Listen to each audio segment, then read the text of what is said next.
दोस्तों, आप सभी का हमारे चैनल रॉयल नॉवल हिंदी में स्वागत है। इस कहानी को दिल से न लगाएं और एक बात, इसे अपनी जिम्मेदारी पर ही देखें। अध्याय 1। रुको। लेखक का नोट, कृपया इसे पढ़ने से पहले कृपया पहला अध्याय शुरू करने से पहले पढ़ें, सहायक अध्याय पढ़ें।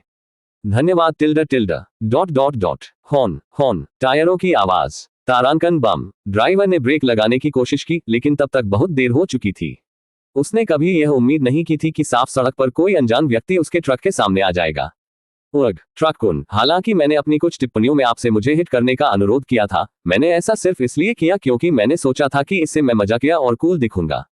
आपको इसे गंभीरता से नहीं लेना चाहिए था। भाड़ में जाओ, दर्द हो रहा है। ट्रक की चपेट में आए 35 वर्षीय व्यक्ति नक्स को लगा कि उसका पूरा शरीर दर्द से कराह रहा है। उसके शरीर को जमीन पर गिरने में ज्यादा समय नहीं लगा। उसकी आंखें भारी हो गईं। उसने उन्हें खुला रखने की कोशिश की, लेकिन अब और सहन नहीं कर सका और जल्द ही उसकी चेतना खत्म हो गई।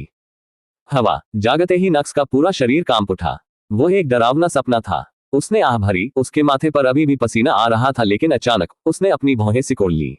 ये जगह कहाँ है? उसने चारों ओर देखा और खुद को एक अज्ञात कमरे में पाया। सीमेंट और ईंटों से बने सामान्य कमरों के विपरीत ये कमरा लकड़ी से बनाया गया था। हालांकि यह साफ सुथरा था, लेकिन फर्नीचर से यह स्पष्ट था कि इस कमरे में रहने वाले व्यक्ति की रहने की स्थिति बहुत अच्छी नहीं थी। बेशक नक्स के पास ये सब सोचने का समय नहीं था, क्योंकि वह पहले से ही अजीब परिस्थितियों के कारण घबरा रहा था। क्या मेरा अपहरण कर लिया गया था? नहीं, इसका कोई मतलब नहीं है। कोई रास्ता नहीं है कि कोई मेरा अपहरण कर ले, क्योंकि मेरी कोई कीमत ही नहीं है, कोई योग्यता नहीं है। रुको, क्या इसका मतलब यह है कि यह कोई सपना नहीं था और मैं सचमुच उस ट्रक से टकरा गया था? उसने कई चीजों के बारे में सोचा जो उसे उसकी वर्तमान स्थिति तक ले जा सकती है। उसने अपना हाथ अपने माथे को छूने के लिए उठाया और उसे अपने सिर पर एक असामान्य उभार महसूस हुआ।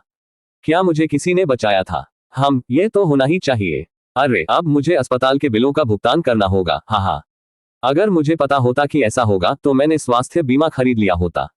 नक्स अंदर ही अंदर रो रहा था। पहले से ही बिल का भुगतान करने के विभिन्न तरीकों के बारे में सोच रहा था और अगले कुछ वर्षों के लिए अपने सभी खेलों और उपन्यासों को अलविदा कहने के लिए तैयार था, क्योंकि उसे ओवरटाइम काम करना होगा। हालांकि उसे अचानक महसूस हुआ कि कुछ अलग है। उस सारी उलझन के कारण पहले शायद उसने इस बात पर ध्यान नहीं दिया होगा, लेकिन अब जब वह स्पष्ट रूप से सोच रहा है तो उसके हाथ पहले की तुलना में अधिक सफेद और पतले हो गए हैं। उसने नीचे देखा और पाया कि उसने सामान्य तौर पर पहने जाने वाले कपड़ों से बिल्कुल अलग कपड़े पहने हुए थे। उसने अपना चेहरा छुआ और देखा कि उसकी दाढ़ी पूरी तरह से गायब हो गई थी और यहाँ तक कि उसका चेहरा भी पहले से अलग लग रहा था।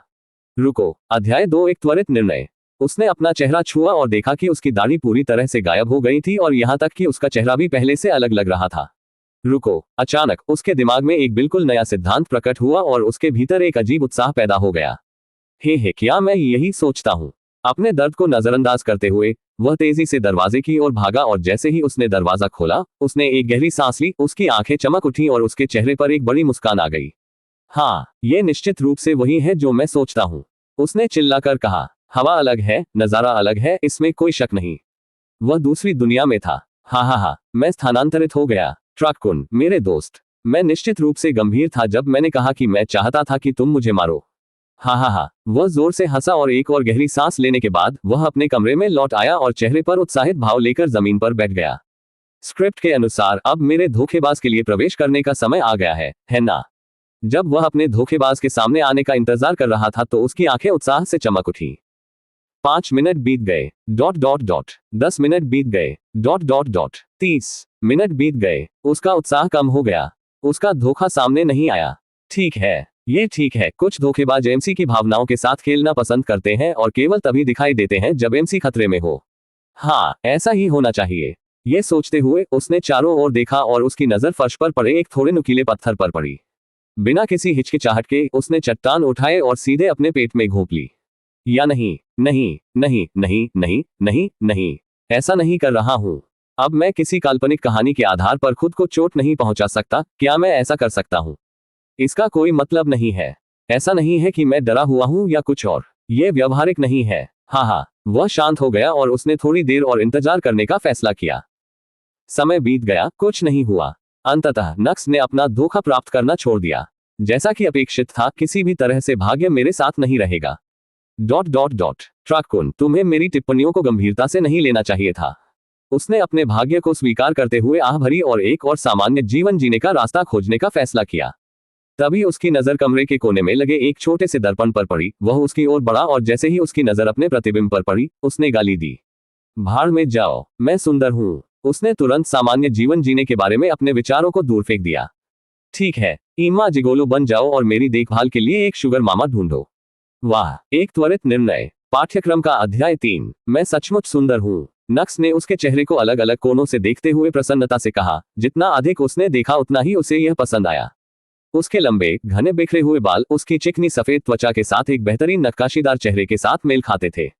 उसकी सुनहरी आंखों में एक अनोखी चमक थी। उनकी तलवार जैसी भौहें, पतली नाक और तीखी जबड़े की रेखा उनके चेहरे को थोड़ी चोट लगने के बावजूद अमर जैसा बना देती थी। इस चेहरे के साथ, इस कमजोर दिखने वाले शरीर के साथ, मैं वास्तव में सबसे अच्छी गुणवत्ता वाला जिगोलो हूं जो किसी के पास भी हो सकता है। मुझे मेरे लायक ग्राहक ढूंढने के लिए कड़ी मेहनत करनी होगी। नक्स ने सिर हिलाया लेकिन फिर अपनी भौहें सिकोड़ ली। लेकिन मुझे चोट क्यों लगी है, उसने सोचा। उनके स्थानांतरण के बाद कुछ भी स्क्रिप्ट के अनुसार नहीं हो रहा था। उन्हें अपना धोखा नहीं मिला और न ही उनके पास अपने पूर्ववर्ती की स्मृति थी। क्या वे मेरे अत्यधिक सुंदर चेहरे से ईर्ष्या करते थे? ऐसा ही होना चाहिए। हारे हुए। जब तक मुझे एक अच्छी चीनी वाली मां नहीं मिल जाती तब तक प्रतीक्षा करो, मैं तब अपना बदला लूंगा। हम्फ। नक्स ने परिकल्पना करते हुए अंदर ही अंदर खुखारते हुए कहा। तारांकन गुर्राना। वह अपने बदला लेने के बारे में सोच ही रहा था कि उसे अपने पेट की गुर्राहट की आवाज सुनाई दी। तभी उसे एहसास हुआ कि वह बहुत भूखा है। उसने चारों ओर देखा और अपनी मेज पर कुछ आड़ू जैसे फल पाए। यह जहरीला नहीं होना चाहिए क्योंकि यह मेरे घर में है। यह सोचकर उसने झट से एक टुकड़ा खा लिया। उनका स्वाद हरे सेब जैसा था। उन्हें स्वादिष्ट पाकर उसने बिना समय बर्बाद किए सब खा लिया। हालांकि फलों की वह थोड़ी सी मात्रा उसकी भूख को पूरी तरह से संतुष्ट नहीं कर सकती थी, लेकिन ये पहले जितनी बुरी नहीं थी। हालांकि अगर उसे पता चला कि उसने जो खाया वह उसके पूर्ववर्ती के 2 दिनों के भोजन के बराबर था, तो वह बिल्कुल भी संतुष्ट न होने की शिकायत नहीं करेगा। तारांकन खटखटाओ। तारांकन तोड़। अचानक उसने दरवाजे पर दस्तक सुनी, लेकिन जैसे ही वह जवाब देने वाला था, दरवाजा जोर से खुला और 3 कठोर दिखने वाले लोग अंदर आए। अगर आप दरवाजा खोलना ही चाहते थे तो आपने खटखटाने की जहमत क्यों उठाई? नक्स ने मन ही मन सोचा, लेकिन वह जानता था कि यह इस तरह के सवाल पूछने का समय नहीं था। क्या आपने हमारे साथ आने का फैसला किया है? घाव वाले चेहरे वाले व्यक्ति से, जिसके बारे में नक्स ने अनुमान लगाया था कि वह इस समूह का नेता था, पूछा। उद्धरण चिन्ह। नक्स ने बिना कुछ कहे उन्हें घूरते हुए एक गहरी सांस ली। हालांकि उसके चेहरे पर डर का कोई निशान नहीं था। नेता ने अपने अधीनस्थों की ओर देखते हुए भौहें चढ़ा ली। केवल जब उन्होंने पुष्टि की कि उनके चेहरे पर वही भ्रमित भाव थे, तब उन्होंने नक्स की ओर देखा और अपनी भौहें ऊपर उठाई। मैंने पूछा, क्या आपने हमारे साथ आने का फैसला किया है? उसने फिर पूछा। इस बार उसका स्वर पहले से थोड़ा भारी था। बिल्कुल। अध्याय 4 भाड़ में जाओ। हाँ। मैंने पूछा, क्या आपने हमारे साथ आने का फैसला किया है? उसने फिर पूछा। इस बार उसका स्वर पहले से थोड़ा भारी था। बिल्कुल। नक्स ने तुरंत उत्तर दिया, बिना ये जाने कि वे उसे कहां ले जाएंगे। उनका तर्क सरल था। वह जानते थे कि अगर वे लड़े तो उनके पास उनके खिलाफ कोई मौका नहीं होगा, इसलिए यदि वे उन्हें नुकसान पहुंचाना चाहते थे तो वे इसे यहां कर सकते थे। वे उसे कहीं ले जाने की जहमत नहीं उठाएंगे जहां उन्होंने उसके जैसे कमजोर व्यक्ति से निपटने के लिए जाल बिछा रखा है। वह तार्किक ढंग से सोचने के बाद सहमत हुआ, इसलिए नहीं कि वह अपने सामने चोट लगे चेहरे वाले आदमी से डर रहा था।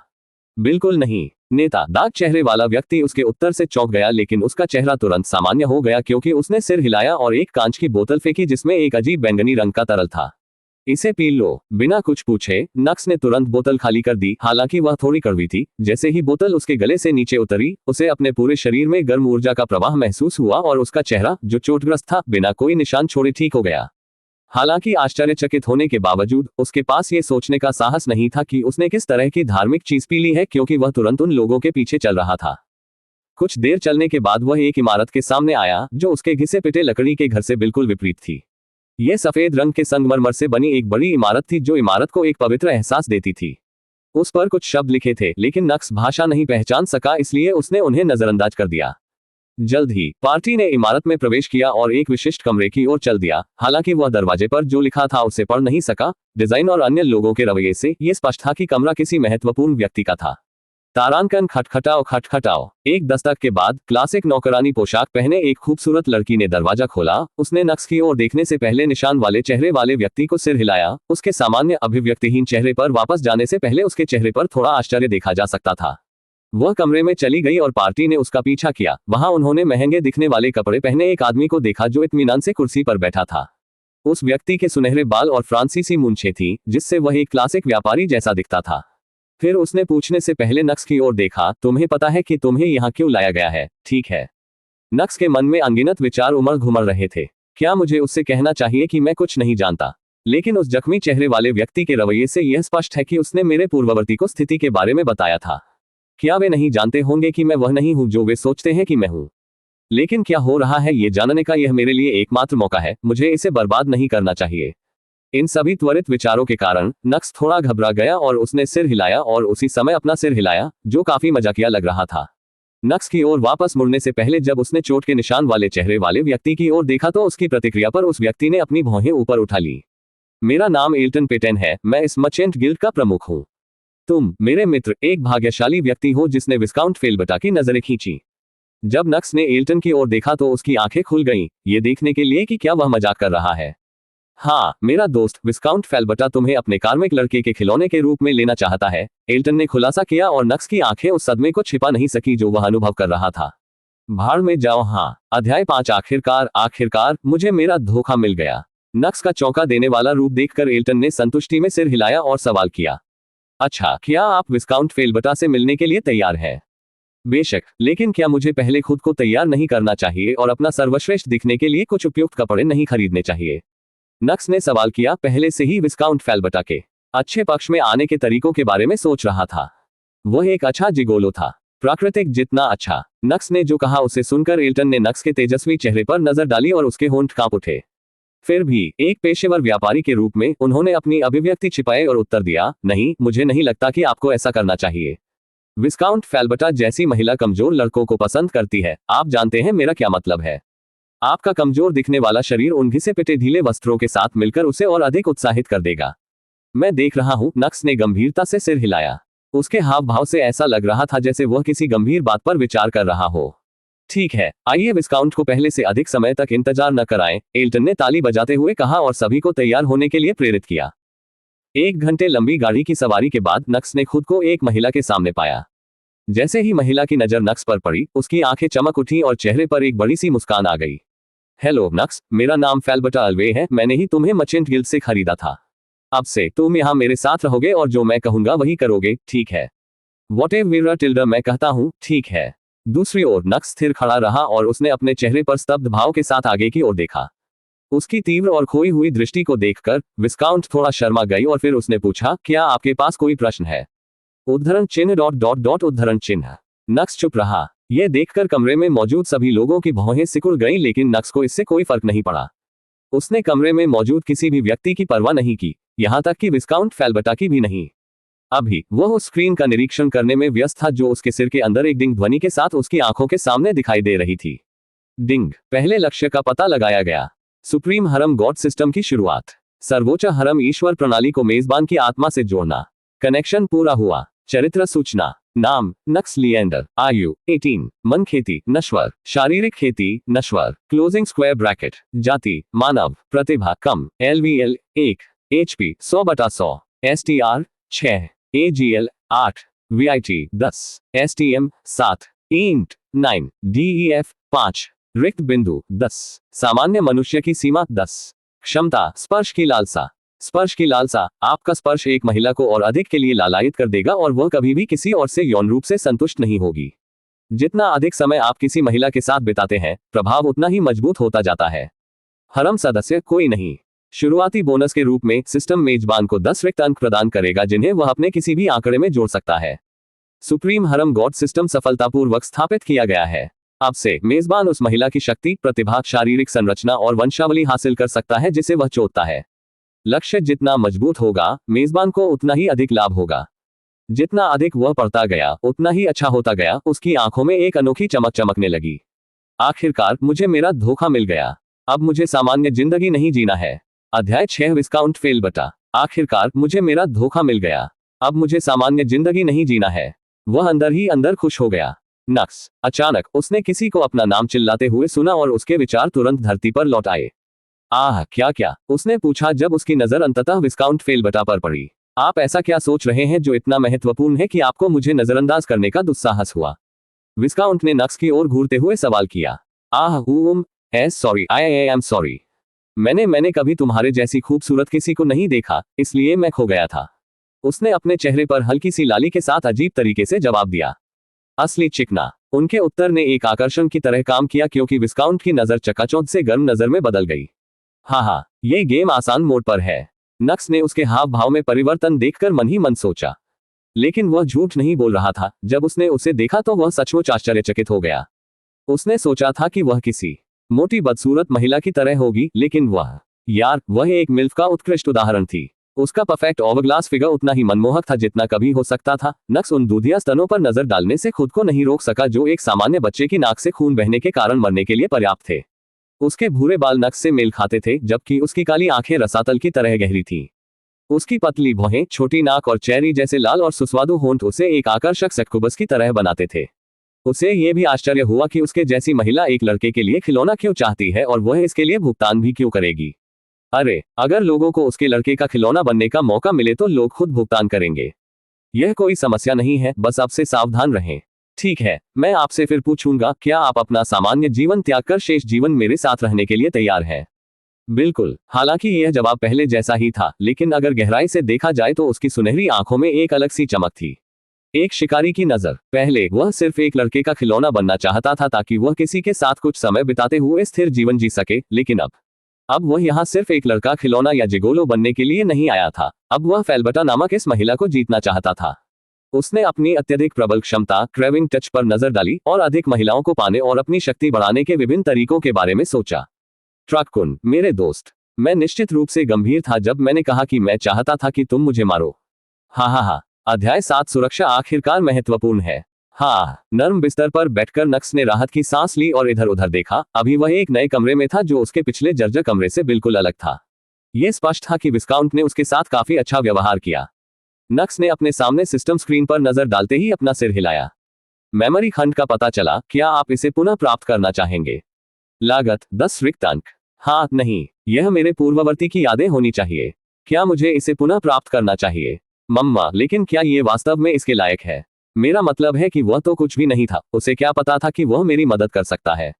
निश्चित रूप से यह अधिक सुविधाजनक होगा, लेकिन क्या मुझे 10 खाली अंक खर्च करने चाहिए? अभी मेरे पास यही सभी रिक्त बिंदु हैं।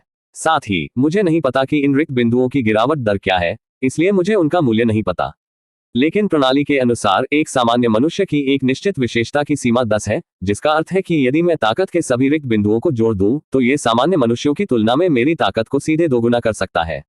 ये निश्चित रूप से एक बहुत बड़ा लाभ है। हाँ, मैं इन बहुमूल्य रिक्त बिंदुओं को किसी ऐसी चीज पर बर्बाद नहीं कर सकता जिसके बारे में मैं अनिश्चित हूँ।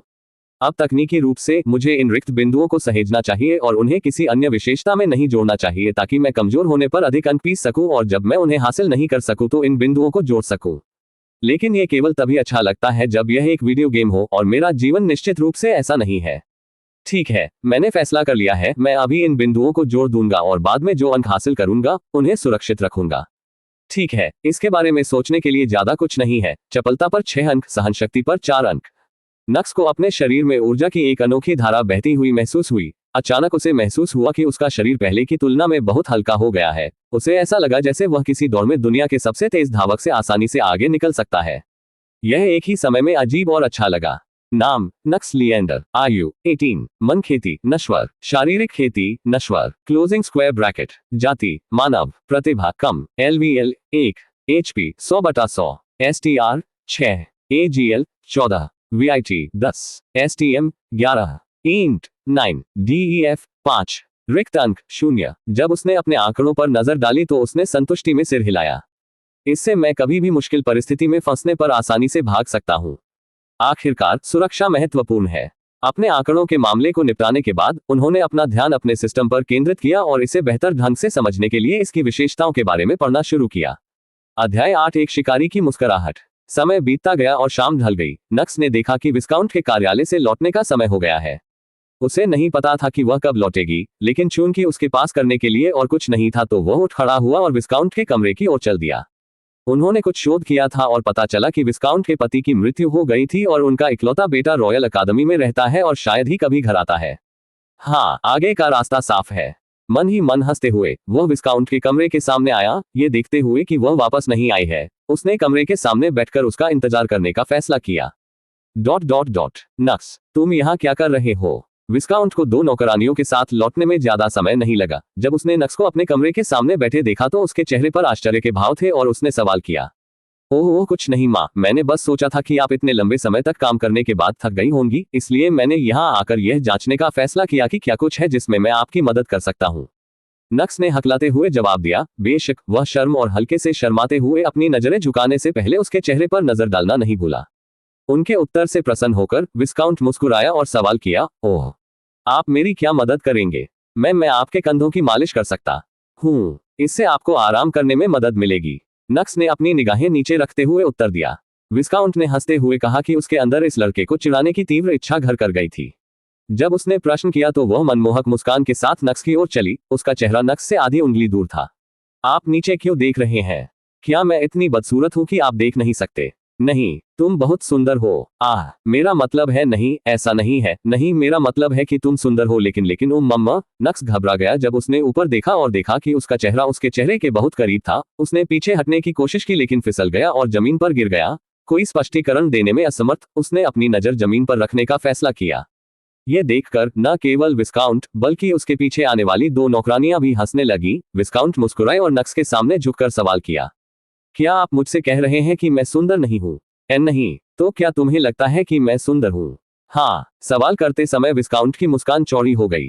क्या तुम मुझ पर प्रहार कर रहे हो? नहीं, मेरा मतलब यह नहीं था कि मैं हाँ। उसके चेहरे पर घबराहट देखकर विस्काउंट जोर से हंसी, इससे पहले कि उसने उसका ध्यान आकर्षित करने के लिए उसके माथे पर अपनी उंगली घुमाए और जवाब दिया, ठीक है, तुम्हें इतना घबराने की जरूरत नहीं है, मैं तो बस तुम्हें चिढ़ा रहा था।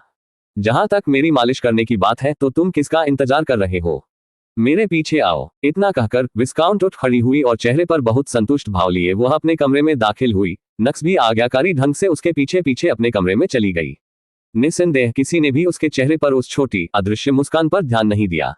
एक शिकारी की मुस्कुराहट। अध्याय 9 मिशन। विस्काउंट फेलबटा का कमरा नक्स की तुलना में कहीं अधिक सुंदर और अच्छी तरह से सुसज्जित था, लेकिन उसने इधर उधर देखने की जहमत नहीं उठाई क्योंकि उसकी नजर उस पके हुए गधे पर टिकी हुई थी जो चलते समय दाएं बाएं हिल रहा था।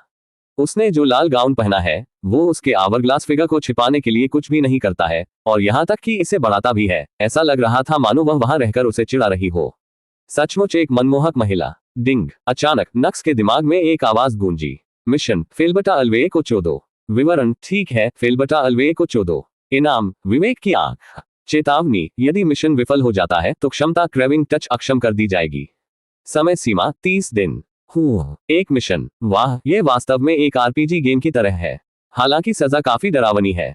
जहां तक इनाम की बात है मुझे नहीं पता कि वह क्या है। समझने की आंख। समझदार आंख। समझने की आंख। नक्स ने अपने मन में क्षमता का नाम बोलने की कोशिश की। उसने स्क्रीन को छूने की भी कोशिश की। इतना ही नहीं, उसने इसे जोर से भी बुलाया, भले ही वह विस्काउंट फेलबटा के पास था।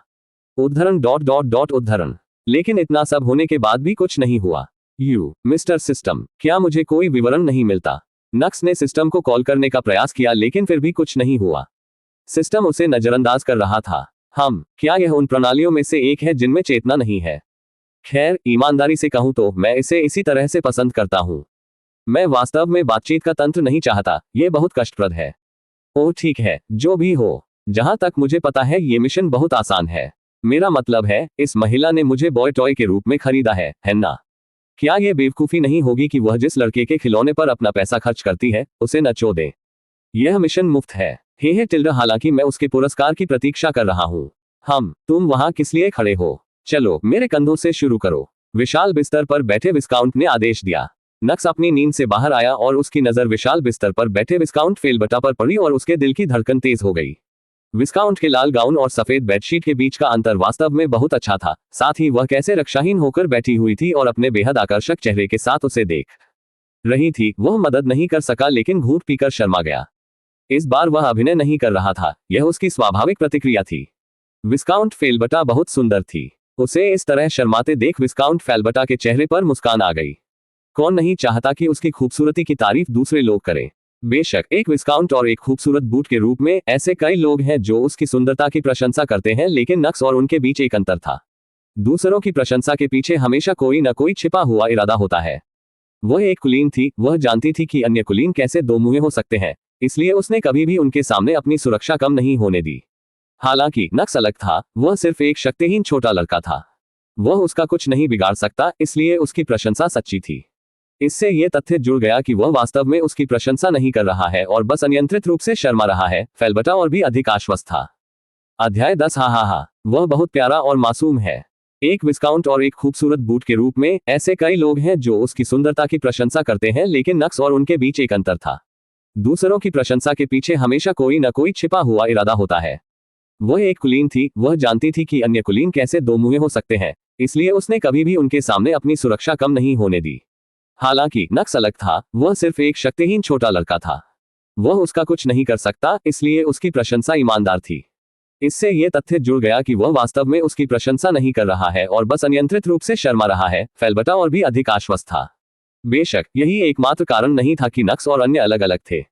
ये लड़का नक्स सचमुच सुंदर था, कुछ ज्यादा ही सुंदर। उसके खूबसूरत सुनहरी आंखों के साथ उसके बिल्कुल नक्काशीदार चेहरे को देखकर फेल्बटा को लगा कि उसका दिल तेजी से धड़कने लगा है। यह सब उसके कमजोर दिखने वाले कमजोर शरीर के साथ संयुक्त है। फेल्बटा अपनी खोज से सचमुच खुश थी। हाँ, अच्छा दिखना वास्तव में कई चीजों में मदद करता है। चलो नक्स, तुम यहाँ क्यों नहीं आ रहे हो? क्या तुम मुझे इतने लंबे समय तक इंतजार कराने की योजना बना रहे हो? नहीं मैम, मैं आ रहा हूँ। नक्स फिर बिस्तर की ओर चला। वह जितना करीब जाता उतना ही उसका चेहरा लाल हो जाता। फिर बिना इंतजार किए वह बिस्तर पर चढ़ गया और फिर विस्काउंट के पीछे चला गया। मैं स्टार्टिंग करूंगा मैम। हाँ करो। फिर नक्स का हाथ फेल्बटा के कंधों को छू गया। फिर उसकी नजर एकाग्र हो गई और वह उनकी मालिश करने लगा। हालांकि उसकी मालिश करने की क्षमता बहुत अच्छी थी। विस्काउंट कुछ कहना चाहती थी, लेकिन जब उसने अपना सिर थोड़ा घुमाया और उसकी डूबी हुई निगाहों को उसके तेजस्वी चेहरे पर देखा तो उसने खराब मालिश को नजरअंदाज कर दिया और बस अपनी आंखें बंद कर ली। हालांकि जैसे ही उसे एकाग्र दृष्टि याद आए और उसने उसकी तुलना कुछ देर पहले की घबराई हुई दृष्टि से की तो उसके चेहरे पर एक शरारती मुस्कान आ गई। फिर उसने अपना सिर घुमाया और सवाल किया, त्वचा के सीधे संपर्क के बिना मालिश करना आपके लिए मुश्किल होगा। रुको, मुझे ये गाउन उतारने दो। फिर वह खड़ी हो गई। उसने जानबूझकर नक्स को चिढ़ाने के लिए अपनी पीठ और नितंब के बीच एक आर्च बनाया, इससे पहले कि उसने अपना गाउन पकड़ लिया और एक ही झटके में पूरी चीज फर्श पर गिर गई। वह कमरे में केवल काले रंग की ब्रा और पैंटी पहने खड़ी थी। उसने जल्दी से नक्स की ओर देखा और उसके लाल चेहरे पर घबराहट देखकर उसकी मुस्कान फैल गई। मैम ये ठीक था। नक्स उससे मनाना चाहता था, लेकिन उसने उसकी बात बीच में ही काट दी और जवाब दिया, चिंता मत करो, मैं कोई अनुचित व्यक्ति नहीं हूँ। मुझे पता है कि मालिश सीधे त्वचा के संपर्क से की जानी चाहिए। अब चिंता मत करो और जो कर रहे थे उसे जारी रखो। विस्काउंट बिस्तर पर वापस बैठ गया और जल्दी से नक्स के हाथों को अपने कंधों पर रखा और उससे जारी रखने का आग्रह किया। निस्संदेह नक्स उसके आदेशों के विरुद्ध नहीं जा सका और उसने मालिश जारी रखी। इस बार जब विस्काउंट ने अपना सिर घुमाया तो उसने वही ध्यान केंद्रित किया, लेकिन उसने लाल रंग की झलक नहीं देखी जिसे वह छिपाने की बहुत कोशिश कर रहा था। इतना ही नहीं, उसके हाथ भी हल्के हल्के कांप रहे थे। हा, वह बहुत प्यारा और मासूम है। टिल्डा। अध्याय 11। एक हार्दिक स्वागत योग्य त्रुटि तारांकन। हा, वह बहुत प्यारा और मासूम है। टिल्डा। विस्काउंट मन ही मन हंसी, क्योंकि उसने उसे खरीदने और उसे अपने पास रखने का निर्णय लेने के लिए अपने अतीत की प्रशंसा की। दूसरी ओर नक्स उसके चेहरे पर संतुष्ट भाव देखकर मन ही मन मुस्कुराया। फिर उसने उसके पूरे शरीर पर नजर डाली और उसे स्वीकार करना पड़ा, उसका शरीर अब तक का सबसे अच्छा शरीर है। इसे इस तथ्य से जोड़ा जा रहा है कि वह पहले से ही अपने काले अंडरगारमेंट्स में थी। नक्स में पहले से ही एक गड़बड़ थी। ठीक है, चलिए दूसरे भाग की ओर बढ़ते हैं। इसके साथ ही नक्स ने अपने शरीर को थोड़ा सा हिलाया और उसके क्रॉच पर बना तंबू सीधे विस्काउंट के निचले बगल को छू गया। चौंक कर विस्काउंट ने तुरंत उस चीज पर नजर डाली जो उसे चुभ रही थी और ये देखकर चौंक गई कि यह क्या था। उसने फिर नक्स की ओर देखा और उसकी वही केंद्रित और व्याकुल दृष्टि देखकर वह समझ गई कि नक्स को कुछ भी पता नहीं है कि क्या हो रहा है। ये सोचकर वो मुस्कुराए और सीधे अपने गोरे कोमल हाथ से उसकी गेंदों को पकड़ लिया। ओह, यह क्या है? नक्स की आंखें खुली रह गईं जब उसने उसे अपनी चीज से हाथ मिलाते हुए देखा। वह सदमे में वापस आ गया और माफी मांगी। मैम, मुझे सच में खेद है। मुझे नहीं पता कि यह कैसे हुआ। उसने अपनी हड्डी को अपने हाथों से छिपाने की कोशिश की और उसे अपनी जांघों के बीच खींच लिया और हकलाने लगा। बिल्कुल जैसी मुझे उम्मीद थी। उसे बिल्कुल वैसी ही प्रतिक्रिया करते देख जैसा कि उसे उम्मीद थी। विस्काउंट फेल्बटा मुस्कुराए, इससे पहले कि उसने उसका हाथ पकड़ लिया, और मुस्कुराए। ये ठीक है, ये बिल्कुल स्वाभाविक चीज है। सच कहूं तो अगर मेरे शरीर को देखने के बाद आपकी ऐसी प्रतिक्रिया न होती तो मैं अपना आत्मविश्वास खो देती। आइए देखें हमें इसका ख्याल कैसे रखना चाहिए। मैं ठीक है मैम, ये जल्दी ही चला जाएगा, नक्स ने बहुत धीमी आवाज में उत्तर दिया। उसके चेहरे पर जो लाल रंग था वह थोड़ा और चमक गया। आप किस बारे में बात कर रहे हैं? क्या तुम मुझे कोई स्वार्थी समझते हो? आप मेरे कमरे के सामने इंतजार करते थे ताकि जब मैं थक जाऊं तो आप मुझे आराम करने में मदद कर सके। अब जब आप इस स्थिति में हैं तो क्या आपको लगता है कि मैं आपको अकेला छोड़ दूंगा? बी लेकिन यह मेरा कर्तव्य है। ये सुनकर विस्काउंट ने उसकी ठुड्डी पकड़ ली, जिससे वह उसकी आंखों में देखने को मजबूर हो गया, और उसने धीरे से उत्तर दिया, अब तुम मेरी हो, तुम्हारा ख्याल रखना भी मेरा फर्ज है। अब समय बर्बाद मत करो और बिस्तर पर लेट जाओ, मैं आपकी मदद करूंगा। उसकी आवाज सामान्य से कहीं ज्यादा मोहक थी। नक्स ने बहस नहीं की और चुपचाप वही किया जो उसने उससे कहा था। मुस्कुराते हुए विस्काउंट ने धीरे से अपनी पैंट और अंडरवियर उतार दिया और 6 इंच की छड़ी बाहर निकल आई। विस्काउंट की तो बात ही छोड़िए, यहाँ तक कि खुद नक्स भी इसके आकार से आश्चर्यचकित था। ध्यान रखें, यह अभी भी पूरी तरह से कठिन नहीं था। अरे, मैंने कभी नहीं सोचा था कि मेरा हथियार इतना मजबूत होगा। ओह, यह आपके यहाँ काफी बड़ा आकार है। विस्काउंट ने सिर हिलाया, स्पष्ट रूप से आश्चर्य हुआ कि इतने प्यारे लड़के के पास इतना बड़ा रैक है। ऐसा नहीं कि उसने शिकायत की, बल्कि वह खुश थी क्योंकि उसे पता था कि यह सब उसका है। इस विचार के साथ उसने नक्स की छड़ी को अपने नर्म और कोमल हाथ से धीरे से पकड़ लिया।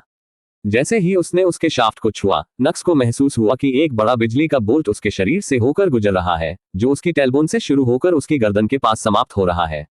उसने अपने होंठ चबाए और बिस्तर की चादरें पकड़ ली और अपनी कराह रोकने की कोशिश करने लगा। उसकी प्रतिक्रिया देखकर काउंटेस मुस्कुराए, इससे पहले कि वह उसकी छड़ी को धीरे से सहलाने लगे। ओह, बकवास, यह अच्छा है। हस्तमैथुन की तुलना में बहुत अच्छा है। याद रखें, नक्स 2 बार वजन था। अनुकरण का यह अंश उसके लिए 7वें आसमान पर चढ़ने के लिए पर्याप्त था, खासकर तब जब ऐसा करने वाला एक इतनी सुंदर माँ और बूट करने के लिए एक विस्काउंट थी। उसका पूरा शरीर खुशी से कांप उठा, लेकिन फिर भी उसने नियंत्रण रखा और खुद को कराहने से रोक लिया। जैसे कि उसके न कराहने के इरादे को देखते हुए विस्काउंट ने चुनौती स्वीकार कर ली और उसे सहलाना तेज कर दिया। आह, बकवास। उसके डिक पर मोटी नसें उभरी हुई थी। उसकी छड़ी अब चट्टान की तरह सख्त हो गई थी और 8 इंच की तलवार लंबी और गर्व से खड़ी थी। भले ही मालिक का शरीर कांप रहा था क्योंकि अनुकरण उसके जैसे 2 बार कुंवारी लड़की के लिए बहुत अधिक था। यह महसूस करते हुए कि वह झड़ने वाला है, नक्स ने अपने शरीर को थोड़ा दबाया और उसे कुछ भी बताए बिना उसका माल फट गया और उसके गर्म गाढ़े वीर्य से विस्काउंट का पूरा चेहरा ढक गया। आह टिल्डा टिल्डा। जब नक्स ने विस्काउंट पर नजर डाली तो उसने खुशी से आह भरी, और उसके चेहरे को अपने गाढ़े और चिपचिपे वीर्य से ढका हुआ देखकर वह मुस्कुराया और घबराए हुए भाव दिखाने और चिल्लाने से पहले अंदर ही अंदर खुद की प्रशंसा की। आह, मैम, मुझे क्षमा करें। मैं विश्वास नहीं कर सकता कि मैंने ऐसा किया। मुझे बहुत खेद है। उसने खड़े होने की कोशिश की, लेकिन उसके शरीर ने, जो भयावह सुखद अनुभूति के बाद के स्वाद का आनंद ले रहा था, उसकी आज्ञा को अस्वीकार कर दिया और उसे लेटने के लिए मजबूर होना पड़ा। दूसरी ओर विस्काउंट फेलबटा को अभी भी विश्वास नहीं हो रहा था कि क्या हुआ था। अचंभे में उसने अपनी उंगली का उपयोग करके उसके चेहरे पर लगे कुछ वीर्य को इकट्ठा किया, इससे पहले कि उसने इसे अपने मुंह में डाला और इसका स्वाद चखा। इसे काफी सुखद पाते हुए, बोलते हुए उसकी आंखें चमक उठी। अब तुमने मुझे ये क्यों नहीं बताया कि तुम्हें वीर्य आ गया था? मैं ये वास्तव में बहुत अच्छा लगा और सब कुछ बहुत जल्दी हुआ। मैंने पहले कभी इसका अनुभव नहीं किया था, इसलिए मुझे नहीं पता था कि ऐसा होगा। नक्स ने क्षमा मांगते हुए उत्तर दिया और अंतिम भाग पर जोर दिया। ऐसा नहीं कि उसे इस भावना से नफरत थी, उसे अपने पिछले जीवन में कभी भी विस्काउंट जैसी सुंदर महिला सोते समय गले लगाने के लिए नहीं मिली थी, इसलिए वर्तमान में वह पूरी तरह से संतुष्ट था। यह सोचकर कि इस रात के बाद उसका क्रेविंग टच कितना शक्तिशाली होगा, वह और भी अधिक उत्साहित हो गया। उसने देखा कि उसकी पिछली गणनाएं भी गलत थी। उसे 5 दिन की जरूरत ही नहीं थी। इस मिशन को पूरा करने के लिए 2-3 दिन काफी होंगे। यह उसकी ओर से एक गलती थी। बेशक ऐसी त्रुटियों का उन्होंने गर्मजोशी से स्वागत किया। अध्याय 12। अच्छा, अब मुझे यहाँ छुओ टिल्डा। आनंद के झटके ने नक्स को नींद से जागने के लिए मजबूर कर दिया। फिर उसने अवचेतन रूप से अपने डिक पर नजर डाली, जो किसी तरह उसकी पैंट के नीचे खुले में था। तभी उसने देखा कि एक सफेद हाथ उसकी छड़ी को प्यार से सहला रहा है। उसे दोबारा सोचने की जरूरत नहीं पड़ी और उसे तुरंत पता चल गया कि इसके पीछे कौन अपराधी है। उसने धीरे से अपना सिर घुमाया और थोड़ा लाल चेहरे वाला विस्काउंट फेलबटा उसे देखकर मुस्कुरा रहा था। ओह, आप जाग रहे हैं। मैंने देखा कि आपका छोटा भाई इस नई सुबह को लेकर काफी उत्साहित था, इसलिए मैंने उसकी मदद करने का फैसला किया। मैम, ये हर सुबह होता है, आपको परेशान होने की जरूरत नहीं है। ये ठीक है, जैसा कि मैंने पहले कहा था, आप मेरे हैं, आपकी देखभाल करना मेरा कर्तव्य है, विस्काउंट फेलबटा ने उत्तर दिया। हालांकि उसने बात पहले की तरह ही कही, लेकिन इस बार उसकी सांसें थोड़ी अनियमित थीं, जबकि उसका चेहरा लाल रंग का था। स्पर्श की लालसा बेतुका है।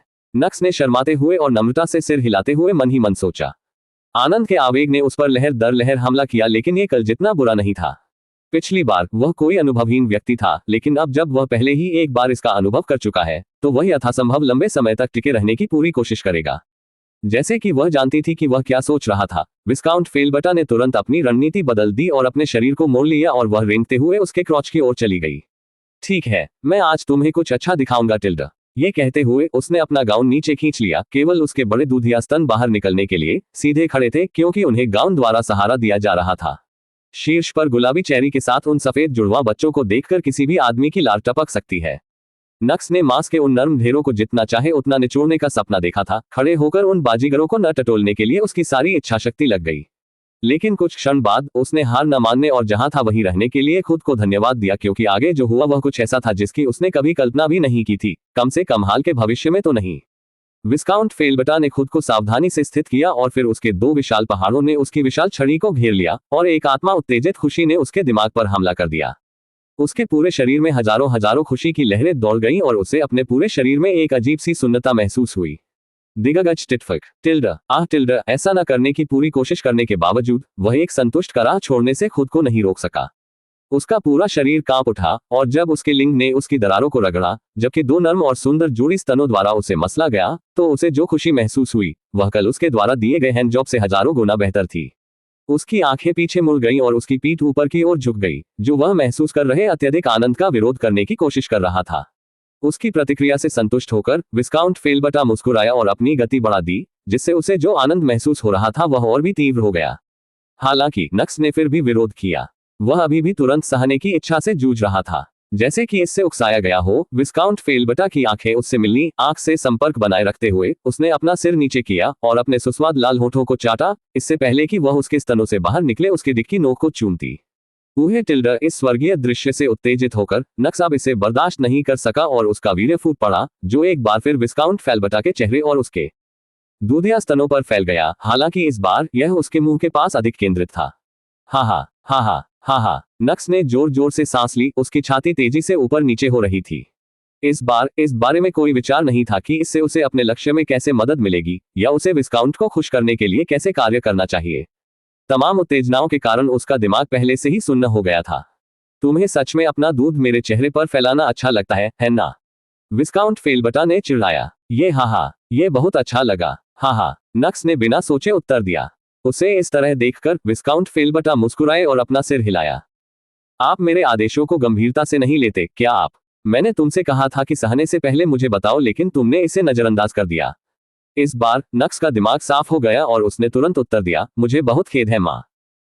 उसने सोचा कि उसने किसी तरह विस्काउंट फेलबटा को नाराज कर दिया है, लेकिन जल्द ही उसने उसके चेहरे पर चिढ़ाने वाली मुस्कान देखी। हालांकि वह मुस्कान उसके आकर्षक चेहरे पर फैले दूध के साथ एक मूर्खतापूर्ण मुस्कान की तरह लग रही थी, लेकिन वह भी उसे एक अलग तरह का आकर्षण देता था और नक्स के लिए अपने निचले शरीर में हल्की सी प्रतिक्रिया महसूस करने के लिए पर्याप्त था, भले ही वह कुछ देर पहले ही झड़ा था। हे टिल्डा, मैंने कभी नहीं कहा कि मुझे ये पसंद नहीं है। हालांकि मेरा आदेश सुनने के लिए आपको अभी भी कुछ दंड की आवश्यकता है, विस्काउंट फेलबटा ने बुदबुदाया। मैम, मुझे जो भी सजा देंगी मैं उसे अवश्य भुगतूंगा। नक्स ने गंभीरता से सिर हिलाया। हा, देखो तुम कितने गंभीर हो। यह ऐसा है जैसे मैं तुम्हें मौत या कुछ और सजा दूंगा। चिंता मत करो, ये सिर्फ एक हल्की सजा होगी। आप इसका थोड़ा आनंद भी ले सकते हैं टिल्डा। विस्काउंट फेलबटा ने कामुकता से अपने होठों को चाटते हुए उत्तर दिया और साथ ही उसने नक्स के दूध का फिर से स्वाद चखा। उसके शरीर पर एक अलग तरह की संतुष्टि छा गई जब उसने अपने पूरे शरीर पर वीर्य देखा और वो सुंदर लड़का थके हुए चेहरे के साथ उसके बिस्तर पर लेटा हुआ था। मेरा पैसा बिल्कुल भी बर्बाद नहीं हुआ है टिल्डा, उसने मुस्कुराने से पहले अंदर ही अंदर सिर हिलाया। ठीक है, अब मेरे नहाने के बाद काम पर जाने का समय हो गया है, लौटने के बाद मैं तुम्हें देखूंगा। ठीक है, मैं कल की तरह आपके कमरे के सामने आपके लौटने का इंतजार करूंगा। मैंने सचमुच अपना पैसा बिल्कुल भी बर्बाद नहीं किया टिल्डा। असामान्य रूप से उज्जवल मूड के साथ विस्काउंट फेलबटा दिन की शुरुआत करने के लिए अपने कार्यालय की ओर चल दी। एक विस्काउंट के रूप में अधिकांश मामले उसके अधीनस्थों द्वारा संभाले जाते हैं। बेशक इसका मतलब यह नहीं है कि वह कुछ नहीं करती है। वह एक सीईओ की तरह है जो हर चीज का ख्याल रखती है और हर चीज का प्रबंधन करती है। हालांकि इन कुछ दिनों में वह बेहद व्यस्त है। यह 8वें महीने का आखिरी सप्ताह है और वह सप्ताह भी है जिसमें विस्काउंट को सामान्य से अधिक मेहनत करनी पड़ती है, क्योंकि वह कर संग्रह को नजरअंदाज नहीं कर सकती है और इसे अपने अधीनस्थों पर नहीं छोड़ सकती है। उसे एकत्र किए गए कर की राशि, उन लोगों से कैसे निपटना है जिन्होंने कर का भुगतान नहीं किया है इत्यादि के बारे में रिपोर्ट पढ़नी होगी। वह अपनी कुर्सी पर बैठ गई और कुछ मिनट बाद सफेद शर्ट के ऊपर काला कोट पहने एक आदमी आया और झुक गया। नमस्कार विस्काउंट फेलबटा। वो विस्काउंट फेलबटा का बटलर जॉब था। फेलबटा ने सिर हिलाया और जोयब ने शुरुआत की। सूखे के कारण किसान इस महीने कर का भुगतान करने में असमर्थ हैं। उनका कहना है कि उन्होंने पिछले महीने टैक्स चुकाने में अपनी सारी बचत खर्च कर दी और अभी खाने के लिए खाना भी मुश्किल से जुटा पा रहे हैं। मेरे पास कुछ लोग थे जिन्होंने स्थिति की जांच की और पुष्टि की कि वे जो कहते हैं वह सच है और किसानों को वास्तव में कठिन समय का सामना करना पड़ रहा है। फेलबटा ने अपनी आंखें बंद करने से पहले सिर हिलाया। जॉब उसके विचारों को बाधित किए बिना चुप रही और कुछ मिनट बाद विस्काउंट फेलबटा ने बात की। ठीक है, उनकी जमीनें ले लो और उन्हें अगले पूरे साल के लिए करों से मुक्त कर दो। यह सुनकर जोयब की आंखें चौड़ी हो गईं और उसने प्रतिवाद किया, लेकिन विस्काउंट, उनके पास जो जमीन है उसका मूल्य उनके द्वारा हम पर दिए गए कर से कहीं अधिक है। क्या हम सिर्फ उनसे जबरन वसूली नहीं कर रहे हैं? बिल्कुल नहीं, वे किसान मूर्ख हैं। अगर हम उन्हें कर देने के लिए मजबूर करेंगे तो वे अगले कुछ महीनों के लिए कर चुकाने के लिए अपनी जमीन किसी और को सस्ते दामों पर बेच देंगे और फिर बिना कुछ किए बेघर हो जाएंगे। इससे खाद्य उत्पादन कम होगा और हमारे करों में भी कमी आएगी, इसलिए उनकी जमीनें लेना बेहतर है। बेशक हम वास्तव में उन्हें नहीं ले रहे हैं, हम उन्हें सिर्फ कागज पर ले लेंगे। हम किसानों को उन पर खेती करने की इजाजत देंगे और अगर वे अगले 12 वर्षों तक 10% अधिक कर का भुगतान करते हैं तो हम उनकी जमीनें उन्हें वापस कर देंगे। जहां तक करों की बात है तो इसके भुगतान के लिए राजकोष का उपयोग करें। जोया प्रबुद्ध था और उसने इस योजना के साथ आने के लिए अंदर ही अंदर विस्काउंट फेलबटा की प्रशंसा की, लेकिन जल्द ही उसने अपनी भौहें सिकोड़ ली और सवाल किया, लेकिन क्या होगा यदि मसौदा अगले 12 वर्षों के भीतर फिर से सामने आए? फिर हम क्या करें? हम उन वर्षों की संख्या बढ़ा देंगे जिन पर उन्हें अतिरिक्त कर देना होगा। कोई बड़ी बात नहीं। फेलबटा ने लापरवाही से अपने हाथ हिलाए और जोयाब उसकी दृष्टि से और अधिक प्रभावित होने से खुद को रोक नहीं सका। मुझे विश्वास है कि अब मैं यह मामला आप पर छोड़ सकता हूं। हाँ, विस्काउंट फेलबटा, मैं आपको अगले 2 दिनों के भीतर रिपोर्ट दूंगा। जोयब ने हमेशा की तरह कुशल ढंग से सिर हिलाया। ... बैठक जारी रही और जितना अधिक समय बीतता गया विस्काउंट उतना ही असहज महसूस करता गया। उसने चुपचाप अपना सिर नीचे कर लिया और अपनी छोटी बहन के अंदर एक अजीब सी मरोड़ महसूस की। उसने अपनी जांघों को आपस में रगड़ा, इस अजीब एहसास को शांत करने की कोशिश की, लेकिन कुछ नहीं हुआ। असहाय महसूस करते हुए उसने इसे नजरअंदाज कर दिया और रिपोर्ट सुनती रही। विस्काउंट फ्लोरेंस रीड्स ने पूछा है कि क्या सुबह 9 बजे मिलना अच्छा समय है? हम मिलना? क्या हमने कल मिलने की योजना बनाई है? जोयब ने उत्तर देने से पहले असमंजस में अपनी भौहें सिकोड़ ली। विस्काउंट, यह मार्किस एडवर्ड की बेटी का 21वां जन्मदिन है और वे इसे मनाने की योजना बना रहे हैं। हमें 1 सप्ताह पहले निमंत्रण मिला है। मेरा मानना है कि अगर हम वहां नहीं जाएंगे तो यह मार्किस का अपमान होगा। फेलबटा को निमंत्रण पत्र पढ़ना याद आया और उसने सिर हिलाया। महज एक विस्काउंट होने के कारण वह मार्किस जैसे किसी को नाराज करने का जोखिम नहीं उठा सकती, इसलिए उसे वहां जाना होगा। इसके अलावा इस पार्टी का कुछ प्रकार का राजनीतिक महत्व भी होगा, क्योंकि कई रईस जिन्होंने ये तय नहीं किया है कि वे किस राजकुमार का समर्थन करेंगे वहां दिखाई देंगे, इसलिए यह अनुमान लगाया जा रहा है कि राजकुमार भी पार्टी में शामिल होंगे। ठीक है, उससे कहो कि मैं 9 बजे तक तैयार हो जाऊंगा और हम 9:30 बजे से पहले निकल जाएंगे।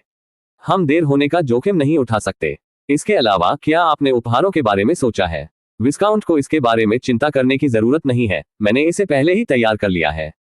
फेलबटा ने सिर हिलाते हुए कहा, ठीक है, अब आप छुट्टी ले सकते हैं। बाकी हम 2 घंटे बाद चर्चा करेंगे। जैसी आपकी आज्ञा। हालांकि जोयब ने देखा कि आज का ब्रेक सामान्य से थोड़ा जल्दी और लंबा था, उसने ज्यादा नहीं सोचा और जाने से पहले झुक गया।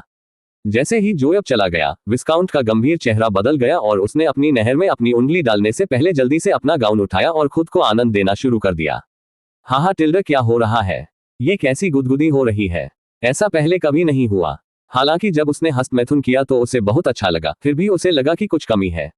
अचानक एक चेहरा जो बार बार उसके दिमाग में आता था एक बार फिर सामने आ गया। फिर वह शांत हुई, अपना गाउन ठीक किया और अपनी नौकरानी को बुलाया। नक्स को कॉल करें। नौकरानी ने जाने से पहले उसे प्रणाम किया। थोड़ी देर बाद एक अलौकिक चेहरे वाला एक लड़का कार्यालय में दाखिल हुआ और धीमी आवाज में अभिवादन किया। शुभ दोपहर मैम। जब विस्काउंट ने उसे अपने पास वाली कुर्सी पर बैठने का इशारा किया तो वह मुस्कुराई। अब नक्स, क्या तुम्हें याद है कि मैंने आज सुबह तुम्हारी कैसे मदद की थी? शर्मिंदगी से सिर हिलाते हुए नक्स का चेहरा लाल हो गया। अब मैं चाहता हूं कि आप मेरी मदद करें। बेशक, आप मुझे कुछ भी करने का आदेश दे सकते हैं। मैं निश्चित रूप से आपको संतुष्ट करने की पूरी कोशिश करूंगा। इससे पहले कि फेलबटा अपना वाक्य पूरा कर पाती, नक्स खड़ा हो गया और तुरंत उत्तर दिया।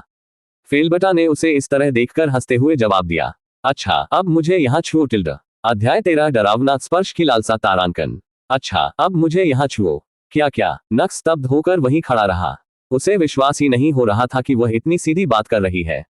क्या तुमने यह नहीं कहा कि मैं जो कहूंगा तुम वह करोगे? क्या तुम अपने शब्दों से मुकर रहे हो? नहीं, मैं ये करूंगा। नक्स का चेहरा लाल हो गया और फिर लाल रंग के गाउन पर नजर डालते ही वह जल्दी से अपने घुटनों पर बैठने से पहले और भी लाल हो गया। तारांकन गल्प, वह अंदर ही अंदर निगल गया। विस्काउंट फेलबटा वास्तव में बहुत सुंदर है। फिर उसने गाउन को ऊपर खींचने से पहले उसके निचले हिस्से को पकड़ लिया, जिससे उसकी पतली लंबी टांगें दिखने लगी। उसकी हरकतें बहुत धीमी थीं, ऐसा लग सकता है कि ऐसा इसलिए हुआ क्योंकि वह शर्मिंदा था, लेकिन नक्स बस आनंद ले रहा था और उसके जैसी खूबसूरत महिला को निर्वस्त्र करने की भावना की सराहना कर रहा था। उसे ऐसा महसूस हुआ जैसे वह कोई सपना जी रहा हो, एक ऐसा सपना जिससे वह कभी जागना नहीं चाहेगा। दूसरी ओर उसकी चाल जितनी धीमी थी, फेलबटा को उतना ही अधिक अनुमान था कि क्या होने वाला था, क्योंकि उसका दिल जोर जोर से धड़कने लगा था। झुंझुनी की अनुभूति जिसे उसने बमुश्किल दबाया था, इस बार पिछली से भी अधिक प्रबल होकर फूट पड़ी। जल्द ही नक्स का हाथ उसकी छोटी बहन तक पहुंच गया, इससे पहले कि वह उस पर नजर डालता। उसने सिर हिलाया और उसे आगे बढ़ने का इशारा किया। नक्स उसे इस तरह भागते हुए देखकर मुस्कुराया। वह उसे थोड़ा छेड़ना चाहता था, लेकिन वह जानता था कि वह इस तरह खेलने की स्थिति में नहीं था। उसे सावधान रहने और एक आज्ञाकारी लड़के के खिलौने की तरह काम करने की जरूरत है। समय उसके पक्ष में था, उसे बस कुछ समय इंतजार करने की जरूरत है और फिर वह कर पाएगा जो वह चाहता था। बिना किसी देरी के नक्स ने सीधे उसकी काली पैंटी को एक तरफ सरका दिया, जिससे उसकी खूबसूरत गुलाबी बिल्ली दिखाई देने लगी, जिसके चारों ओर थोड़े से भी बाल नहीं थे, और एक स्पष्ट रास्ता देखकर उसने तुरंत अपनी बीच की उंगली की नोक को उसकी नहर में डाल दिया। अनटिल्डा, अपनी इच्छित प्रतिक्रिया पाकर आगे बढ़ने से पहले नक्स मन ही मन मुस्कुराया। अनटिल्डा, खुशी के झटकों ने विस्काउंट के शरीर पर हमला कर दिया। किसी भी तरह ये खुशी उस समय की तुलना में बहुत अधिक शक्तिशाली थी जब उसने खुद ऐसा किया था।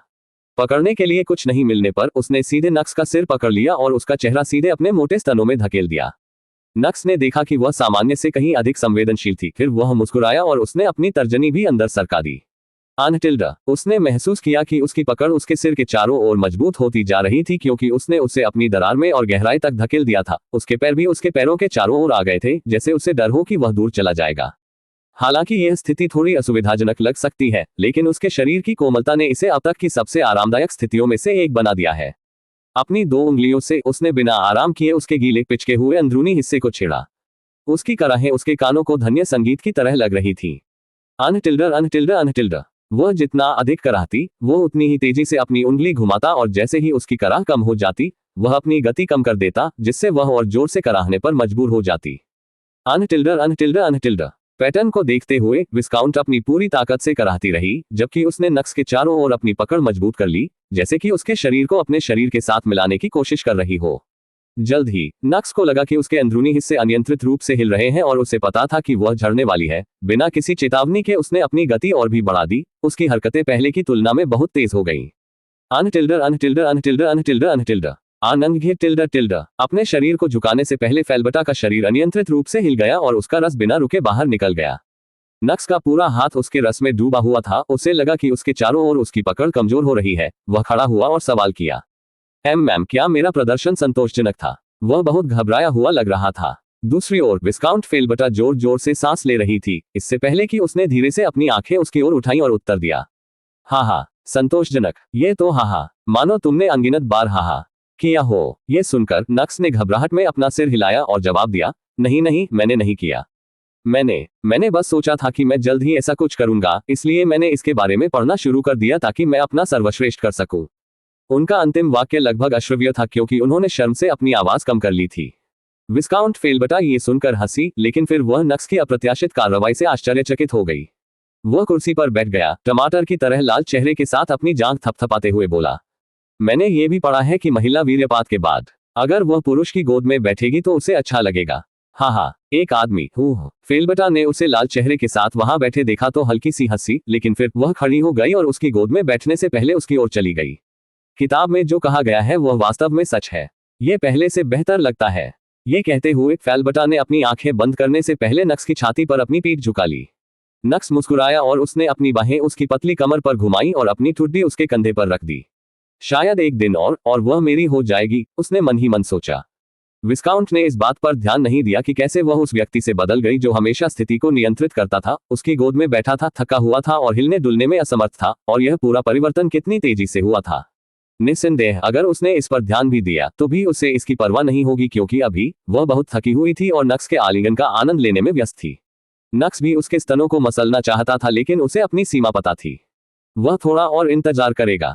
विस्काउंट फेल्बटा का दिमाग धीरे धीरे साफ हो रहा है। उसे अभी नम्रता से पेश आने की जरूरत है और बस उसके चेहरे पर लाली होनी चाहिए। ...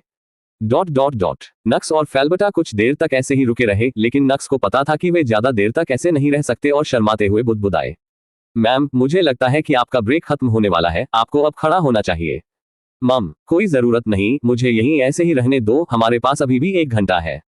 लेकिन हमें इस जगह को भी साफ करना होगा। और बिना कुछ कहे नक्स अपनी पैंटी ठीक करने लगी और फिर अपना गाउन।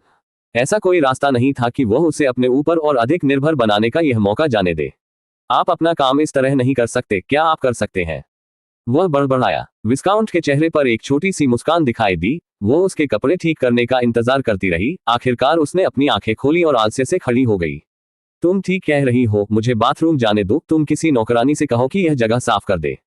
ठीक है। नक्स ने सिर हिलाया। इस बार, हालांकि उसका चेहरा अभी भी लाल था, यह उस हद तक नहीं था जहां उसकी चाल धीमी और कठोर थी। यह दर्शाता है कि वह सभी परिवर्तनों को अपना रहा है। यह पूरी स्थिति पर धीरे धीरे नियंत्रण पाने का उनका तरीका भी था। कुछ भी ना देखते हुए विस्काउंट चला गया और फिर नक्स ने नौकरानी को बुलाया और सब कुछ साफ कर दिया।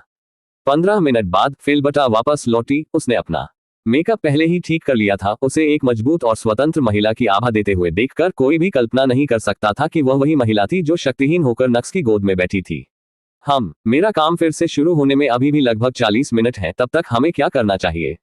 उसने पूछा। हाँ, आपने अभी तक अपना दोपहर का भोजन नहीं खाया है, माँ, इसलिए आपको पहले इसे खा लेना चाहिए। मैं इसके बारे में पूरी तरह से भूल गया। मुझे आश्चर्य है कि ऐसा क्यों है।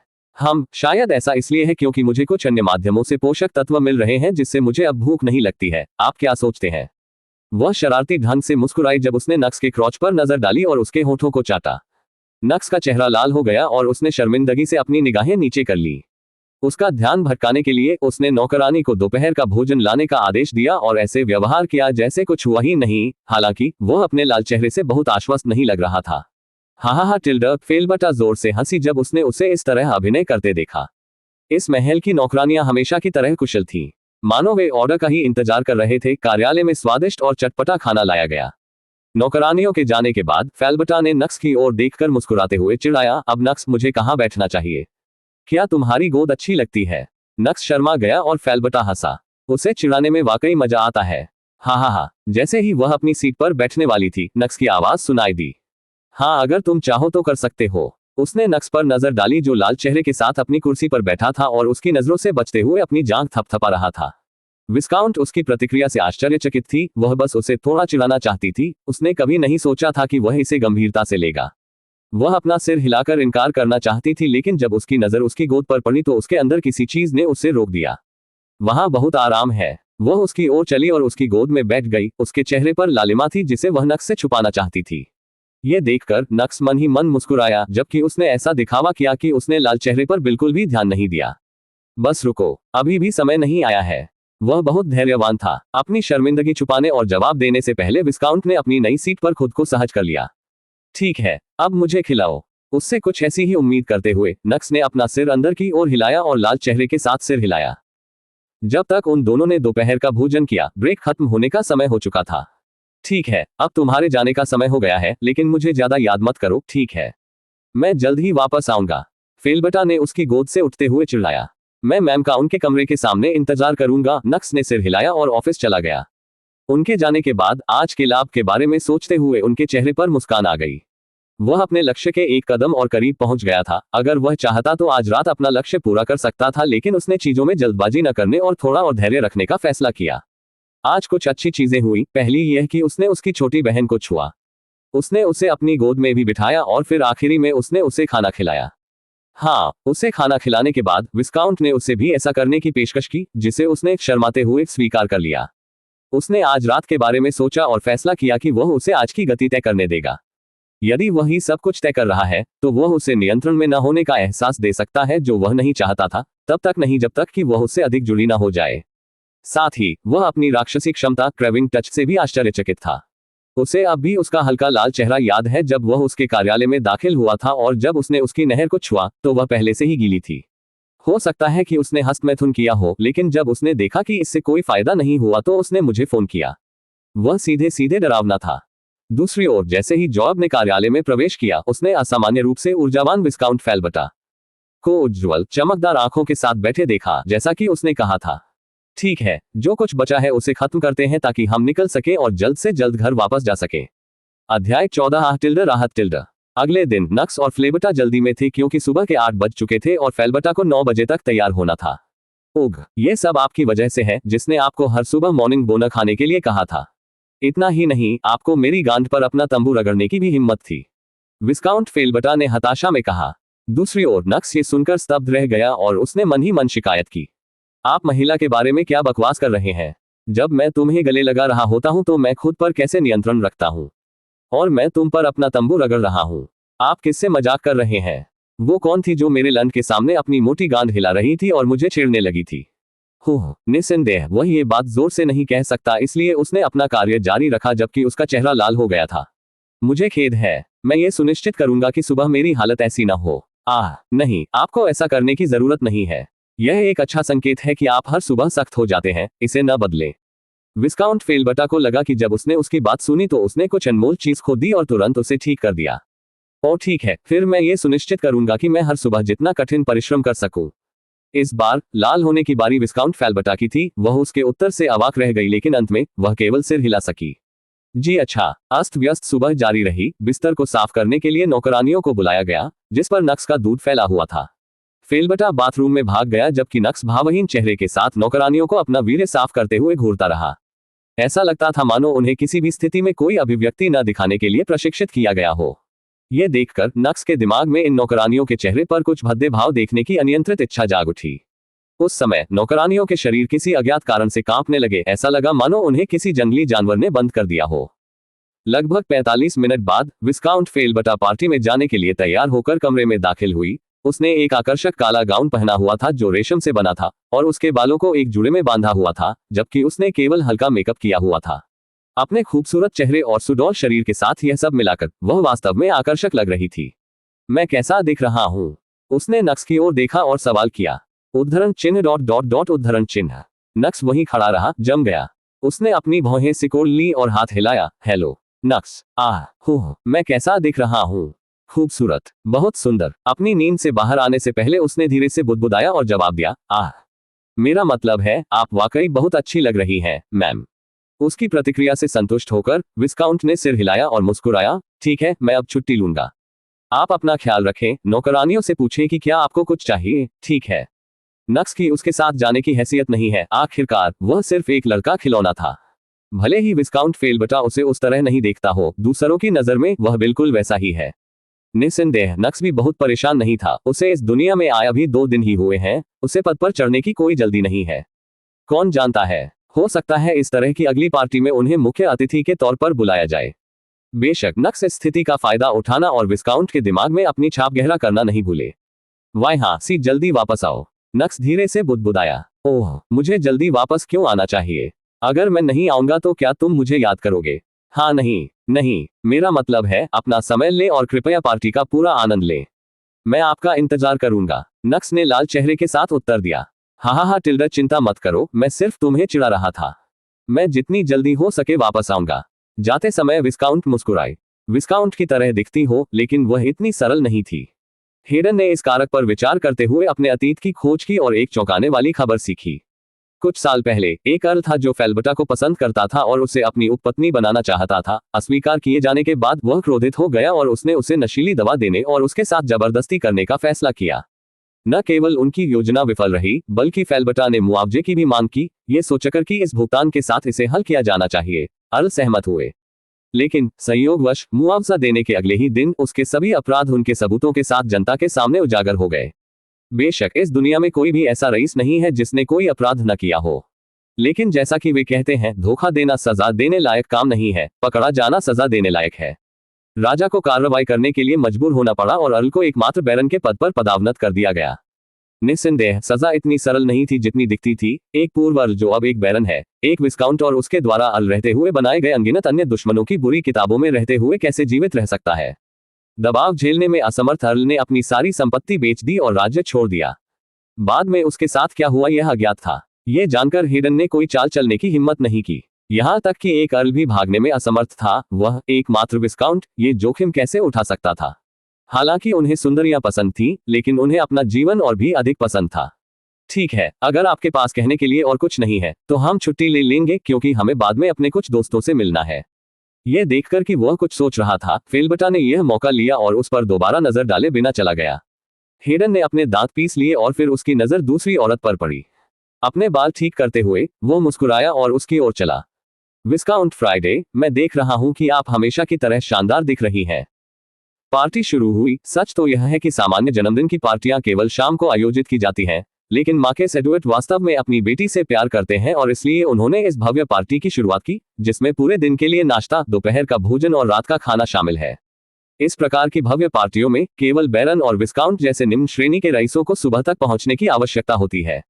दरअसल अतीत में ये निम्न श्रेणी के रईस ही थे जो संबंध बनाने के लिए सुबह पहुंचते थे, लेकिन जैसे जैसे समय बीतता गया यह एक चलन बन गया और अगर कोई बैरन या विस्काउंट सुबह नहीं आता है तो इसे अपमानजनक माना जाता है। तो अभी यहाँ सभी लोग या तो बैरन थे या विस्काउंट्स। निस्संदेह उल्लेखनीय बात यह थी कि मार्केस एडवर्ड ने व्यक्तिगत रूप से सभी मेहमानों का स्वागत किया, बिना इसकी परवाह किए कि वे बैरन थे या विस्काउंट्स। इससे सभी को खुशी हुई और उन्होंने खुद को भाग्यशाली भी महसूस किया कि वे इस पार्टी में शामिल हुए। मार्केस के चले जाने के बाद बैरन ने विस्काउंट की अच्छी किताबों में शामिल होने की कोशिश की, कुछ ने अपने बच्चों को एक दूसरे से परिचित कराया और कुछ ने अन्य तरीकों से रिश्ते बनाए।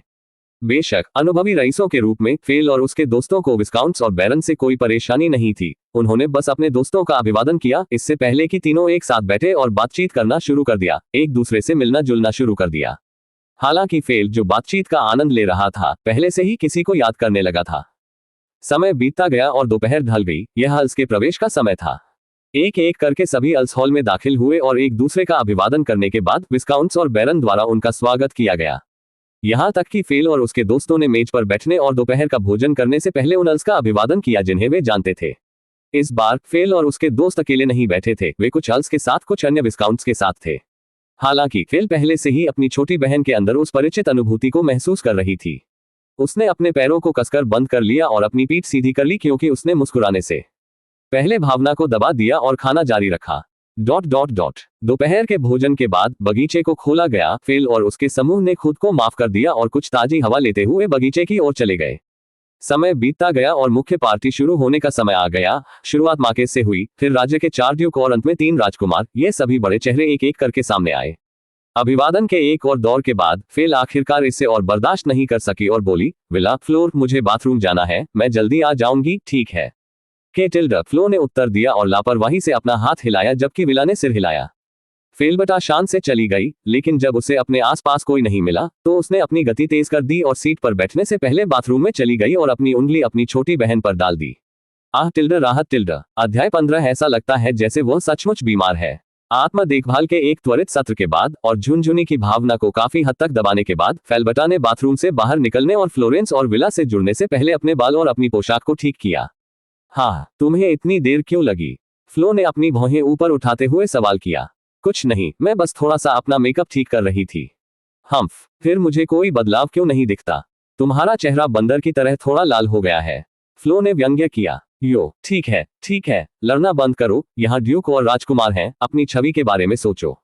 विला, हमेशा की तरह परिपक्व, इससे पहले कि दोनों खुद को शर्मिंदा कर पाते, हस्तक्षेप किया। साथ ही फेल, तुम सही समय पर आए, मार्केस की बेटी आने वाली है। ओह ठीक है, क्या आपने मार्केस की बेटी को पहले देखा है? मुझे एक बार मौका मिला और मैं बता सकता हूँ कि वह फेल से भी ज्यादा सुंदर है। फ्लो ने आवाज लगाई। मैंने उसे पहले भी देखा था, हालांकि वह वास्तव में सुंदर है। मैं निश्चित रूप से कह सकता हूँ कि वह सबसे अच्छी है, हमारी फेल के बराबर। आप ये क्यों कहेंगे कि वह उससे अधिक सुंदर है? विला ने सवाल किया। टस्क, फेल पहले से ही एक बुरी औरत है, बस कुछ और सालों में उसका चेहरा झुर्रियों से भर जाएगा। वह उस लड़की के बराबर कैसे हो सकती है जो अभी अपने चरम पर है? फ्लो ने हंसते हुए कहा। यह सुनकर फेलबटा के होंठ कांप उठे। ये देखते हुए विला ने तुरंत विषय बदल दिया। ओह, मैंने ये भी सुना है कि मार्केस की बेटी कैंडिस रॉयल अकादमी में सबसे मजबूत छात्रों में से एक है। ऐसा कहा जाता है कि वह इस समय साम्राज्य के सबसे प्रतिभाशाली व्यक्तियों में से एक है और उसका भविष्य उज्जवल है। इतना ही नहीं, महारानी ने भी अपने बेटे पहले राजकुमार की शादी के लिए उससे हाथ मांगा।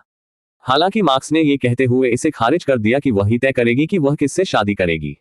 क्या पहला राजकुमार? कोई उसे कैसे अस्वीकार कर सकता है? बस उसके चेहरे को देखो, वह कितना सुंदर है। पैसा, शक्ति और चेहरा, उसके पास क्या नहीं है? वह एक आदर्श व्यक्ति है।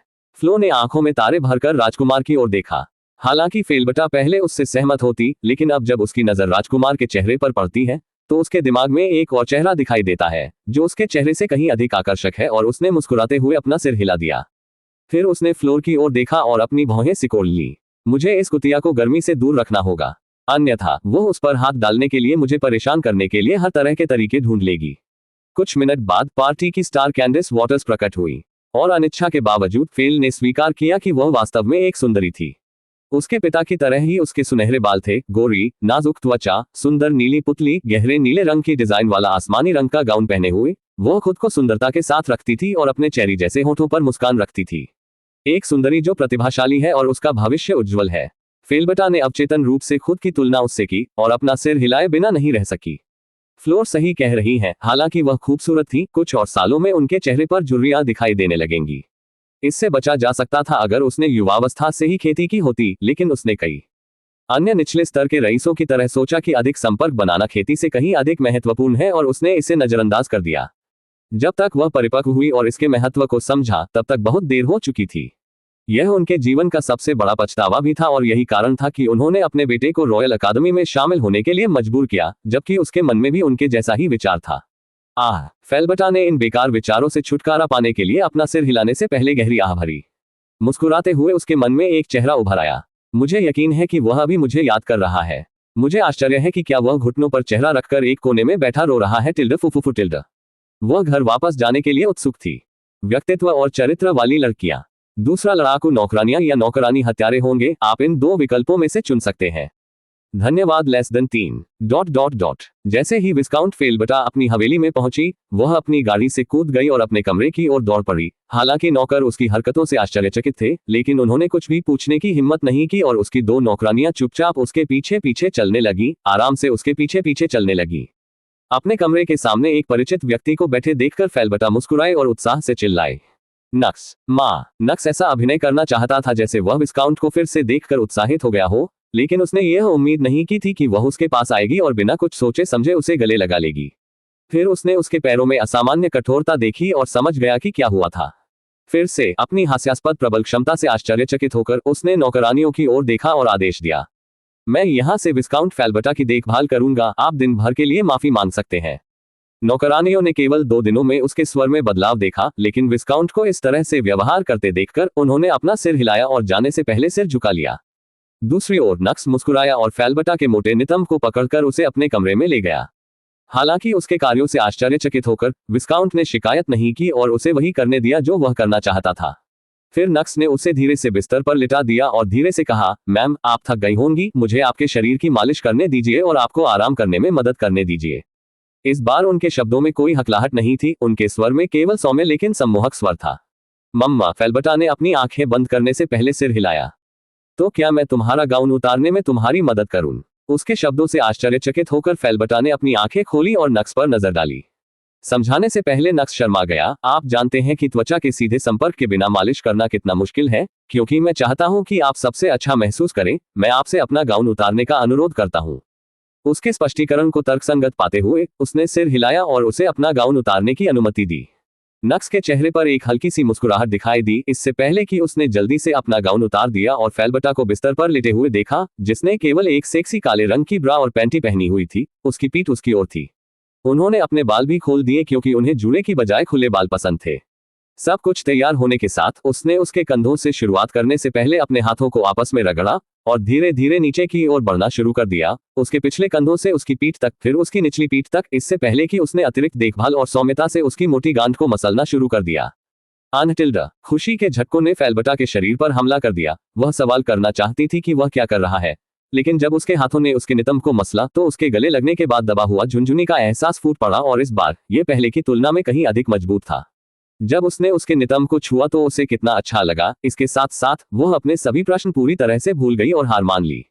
हालांकि इससे पहले कि वह इस एहसास का पूरी तरह से आनंद ले पाती, नक्स का हाथ उसकी मोटी जांघों तक और फिर उसके पैरों और टांगों तक पहुंच गया। निराश महसूस करते हुए वह उससे कहना चाहती थी कि वह उसके नितंबों और जांघों की मालिश जारी रखे, लेकिन फिर उसे महसूस हुआ कि उसके हाथ वापस उसके पैरों पर आ रहे हैं। पैटर्न को देखकर वह चुप रही और मालिश का आनंद लेती रही। उसका ऐसा अभिनय देखकर नक्स मुस्कुरा उठी। बेशक इस बार वह सिर्फ उसके शरीर की मालिश करने के लिए यहाँ नहीं था, वह मिशन को पूरा करने और फेल्बटा को अपना बनाने के लिए यहाँ आया था। यह सोचते हुए कि अब अगले चरण पर जाने का समय आ गया है, उसने ऊपर जाने से पहले उसके नितंब की मालिश की। जैसे ही उसके हाथ उसकी पीठ की ओर बढ़े, फेल्बटा ने अपना सिर अंदर की ओर हिलाया, इससे पहले कि उसकी आंखें चौड़ी हो जाती जब उसे लगा कि उसकी छोटी बहन को कुछ छू रहा है। उसने जल्दी से अपना सिर घुमाया और अपनी छोटी बहन के ठीक सामने एक विशाल तंबू देखा। फिर उसकी नजर नक्स पर पड़ी जो अभी भी उसकी पीठ की मालिश कर रहा था। फिर वह उसके कंधों की मालिश करने के लिए आगे की ओर झुका और उसका तंबू उसकी नहर को रगड़ने लगा। अनटिल्डा, उसने हल्की कराह निकाली, हालांकि नक्स इसे सुन नहीं पाया।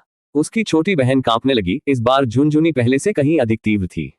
गल्प टिल्डा, उसके दिमाग में एक छवि उभरी और वह उस संभावना के बारे में सोचकर गश खाकर गिर पड़ी। हाँ, नक्स, उसने चिल्लाकर कहा।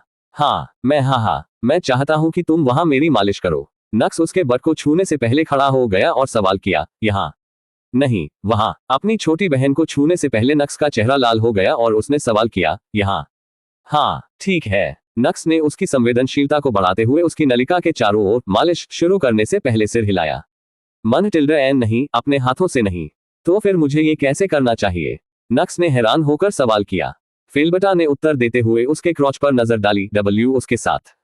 क्या? नक्स हकलाते हुए शर्मा गया। उसने अभी जो पूछा उस पर उसे विश्वास नहीं हो रहा था। जब बस करो, फेल्बटा ने आदेश दिया, उसका स्वर सख्त था, हालांकि यह बेहतर होता अगर वह हकलाती नहीं होती। जैसा कि आप कहते हैं। नक्स ने टमाटर की तरह लाल चेहरे के साथ सिर हिलाया, इससे पहले कि उसने अपनी पैंट नीचे की और एक बड़ा 8 इंच का राक्षस बाहर निकल आया। तारांकन गल्प, फेल्बटा ने जोर से गटक लिया, उसकी प्रत्याशा और उत्साह दोनों दूसरे स्तर पर थे। नक्स ने भी ज्यादा समय बर्बाद नहीं किया, उसने कुशलता से उसकी पैंटी उतार दी और उसकी छड़ी सीधे उसकी नहर में घुस गई। टिल्डा, अनटिल्डा, सारी छेड़छाड़ और उत्तेजनाओं से उसका अंदरूनी हिस्सा पहले से ही गीला होने के कारण नक्स का डिग बिना किसी भी प्रतिरोध के सीधे उसके सबसे गहरे हिस्से में घुस गया। अनटिल्डा, फेल्बटा खुशी से कराह उठा।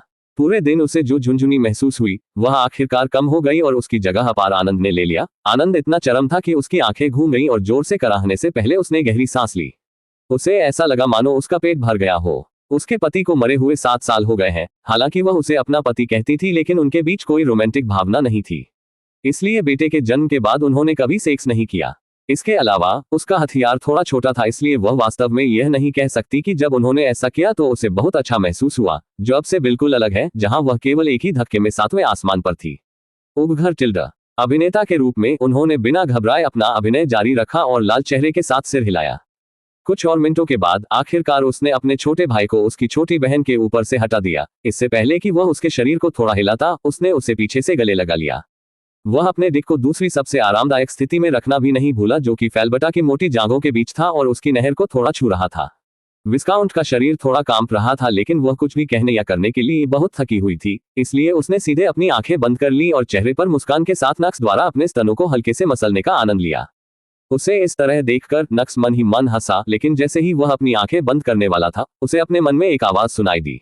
डिंग, मिशन पूरा हुआ। अध्याय 17, खतरनाक। वह बहुत खतरनाक था। डिंग, मिशन, फेल्बटा अल्वे को चोदो। विवरण, ठीक है, फेल्बटा अल्वे को चोदो। इनाम, विवेक की आंख। चेतावनी, यदि मिशन विफल हो जाता है तो क्षमता क्रेविंग टच अक्षम कर दी जाएगी। समय सीमा 30 दिन। स्थिति पूर्ण। क्या आप पुरस्कार प्राप्त करना चाहेंगे? हाँ, नहीं। उत्साहित होकर नक्स ने झट से हाथ दबा दी। डिंग, मेजबान के शरीर में विवेक की दृष्टि का सम्मिलन। अचानक नक्स को अपनी आंखों में असहनीय दर्द महसूस हुआ, लेकिन फेल्बटा को अपने बगल में गहरी नींद में सोते हुए देखकर उसने अपने दांत पीस लिए और दर्द से चिल्लाने से बचने के लिए अपनी पूरी इच्छाशक्ति का इस्तेमाल किया। उसके माथे पर नसें उभर आई जबकि उसका पूरा शरीर कांपने लगा। वो घर, अचानक उसकी आंखों से खून की बूंदें निकल पड़ी और ऐसा कुछ देर तक जारी रहा। थोड़ी देर के बाद दर्द आखिरकार कम हो गया और एक संदेश सामने आया। डिंग, समझने की आंख सफलतापूर्वक जुड़ गई। खून पोंछने और आंखें खोलने से पहले नक्स ने जोर जोर से सांस ली। अगर कोई बारीकी से देखे तो उसकी सुनहरी पुतलियों के अंदर अलग अलग सुनहरे रंग के पैटर्न घूमते हुए देखे जा सकते हैं, जिससे वह और अधिक रहस्यमय लग रहा है। तभी उसकी नजर फेल्बटा पर पड़ी और अचानक एक स्क्रीन सामने आ गई। नाम, फेल्बटा अल्वे। आयु 28। मन, खेती नश्वर। शारीरिक खेती नश्वर। Closing square bracket. व्यवसाय, स्काईफॉल किंगडम का विस्काउंट। जाति, मानव। प्रतिभा कम। LVL 3। HP 100/100। STR 7। AGL 8। VIT 10। STM 8। INT 7। DEF 7। इस क्षमता से मैं दूसरों की स्थिति देख सकता हूँ। अरे ये सुविधाजनक है। नक्स अंदर ही अंदर खुश हुआ, इससे पहले कि उसे उस अजीब एहसास की याद आती जो उसने आकर महसूस किया था जब उसने आकर अपनी स्थिति की जांच की थी। स्थिति। जैसे ही उसने ये सोचा, उसके सामने एक स्क्रीन दिखाई दी। नाम नक्स लिएंडर। आयु 18। मन खेती नश्वर। शारीरिक खेती नश्वर। Closing square bracket. जाति मानव। प्रतिभा कम। LVL 2। HP 120/120। STR 8। AGL 16। VIT 12। STM 13। Int 10।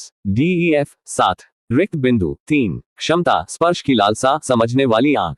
हरम सदस्य फेलबटालवे। वह समतल हो गया। उन्होंने गणना की और निष्कर्ष निकाला कि प्रत्येक स्तर ऊपर जाने पर उन्हें इंटेलिजेंस स्टेट के अलावा प्रत्येक विशेषता के लिए 2 स्टेट अंक प्राप्त होते हैं, जिसके लिए उन्हें केवल 1 अंक और 3 रिक्त अंक प्राप्त होते हैं।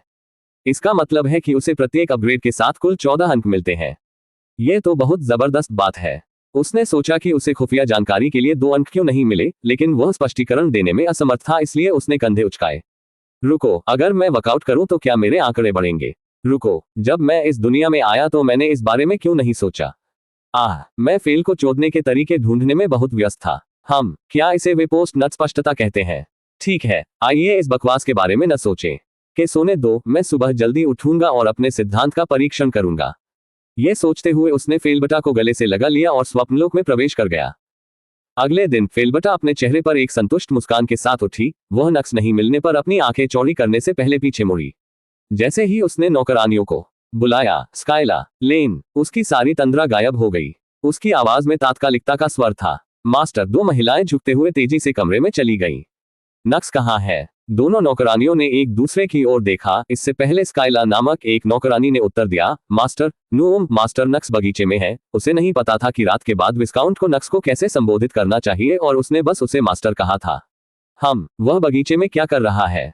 फेल ने सवाल किया। इसे छोड़ो, मैं खुद जाकर इसकी जांच करूंगा। इससे पहले कि वे जवाब दे पाते, फेल जल्दी से उठ खड़ा हुआ और जैसे ही वह जाने वाली थी, स्काइला चिल्लाई, मालिक, कुछ कपड़े तो पहन लो। फेल ने नीचे देखा। इससे पहले कि वह थोड़ा शर्माती अपना गला साफ करती, उसने तुरंत एक सामान्य गाउन पहना और 2 नौकरानियों के साथ बगीचे की ओर चल दी।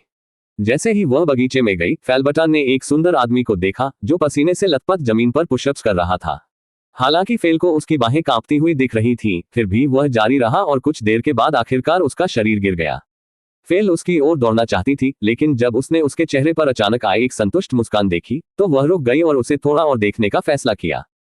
नाम नक्स लिएंडर। आयु 18। मन खेती नश्वर। शारीरिक खेती नश्वर। Closing square bracket. जाति मानव। प्रतिभा कम। LVL 2। HP 120/120। STR 8। AGL 16। VIT 12। STM 13। Int 10। DEF 8। रिक्त बिंदु 3। क्षमता स्पर्श की लालसा, समझने वाली आंख। हरम सदस्य फेलबटालवे। नक्स, जो अब जमीन पर लेटा हुआ था, अपनी स्थिति देखकर मुस्कुराया। उनका प्रयोग सफल साबित हुआ। हालांकि उन्हें अधिक आंकड़े नहीं मिले, फिर भी उनकी रक्षा में 1 अंक का सुधार हुआ और उन्हें लग रहा था कि अगर वे कुछ और दिन जारी रखेंगे तो उनकी ताकत भी बढ़ जाएगी। उसे अपनी चपलता और सहन शक्ति में अपने कुछ अंक जोड़ने के फैसले पर पछतावा हो रहा था, लेकिन उसने इसके बारे में ज्यादा नहीं सोचा। वह अपने जीवन के साथ नहीं खेल सकता। उसे यकीन था कि वह भविष्य में कई अंक हासिल कर सकता है। हालांकि यह उनका एकमात्र लाभ नहीं था। उन्होंने थोड़ा प्रयोग किया और पाया कि उनके क्रेविंग टच के विपरीत आई ऑफ डिस्क्रिशन एक सक्रिय कौशल था, जो जब भी वह इसके बारे में सोचता था सक्रिय हो जाता था। यह अच्छी बात थी। यह अजीब होता अगर वह एक बड़े समूह के सामने होता और उसे केवल सिस्टम स्क्रीन दिखाई देती। वह खड़े होते ही मुस्कुराया और जैसे ही वह मुड़ा, उसने देखा कि फेलबटा उसके चेहरे पर मुस्कान के साथ उसे देख रही थी। अपनी विवेक की आंख को सक्रिय करने से पहले वह मुस्कुराया और उसकी आंखें आश्चर्य से चौड़ी हो गईं। नाम स्काइला हेल। आयु 25। मन खेती अग्रिम। शारीरिक खेती नश्वर। Closing square bracket. जाति मानव। प्रतिभा मध्यम। LVL 24। HP 280/280। MP 390/390। STR 29। AGL 34। VIT 28। STM 32। Int 39। DEF 27। नाम लेन विनी। आयु 26। मन खेती अग्रिम। शारीरिक खेती नश्वर। Closing square bracket. जाति मानव। प्रतिभा मध्यम। LVL 23। HP 270/270। MP 370/370। STR 33। AGL 28। VIT 27। STM 29। INT 37, DEF 34... वे मुझे अपनी उंगलियों से कुचल सकते हैं। उसने मन ही मन आह भरी और कसम खाई कि वह उनके साथ सम्मानपूर्वक व्यवहार करेगा। अब जब वह इसके बारे में सोचता है तो उसे एहसास होता है कि फेल्बर्टा जैसे विस्काउंट को संभवतः असुरक्षित नहीं छोड़ा जा सकता है। यदि नहीं तो यादृच्छिक खेती करने वाले भी एक रईस के पूरे घर को नष्ट कर सकते हैं और अराजकता फैल जाएगी। उन्होंने उस एमपी स्टेट पर भी ध्यान दिया जो उन्होंने स्वयं नहीं देखा था, या फेल्बर्टा की स्थिति पर यह सोचकर कि यह थोड़ा स्तर बढ़ने के बाद दिखाई दे सकता है, उन्होंने इसे अनदेखा कर दिया। अचानक व्यायाम करने की आवश्यकता क्यों पड़ी? जब नक्स अपने विचारों में खोया हुआ था, फेल ने प्रसन्न मुस्कान के साथ प्रश्न किया।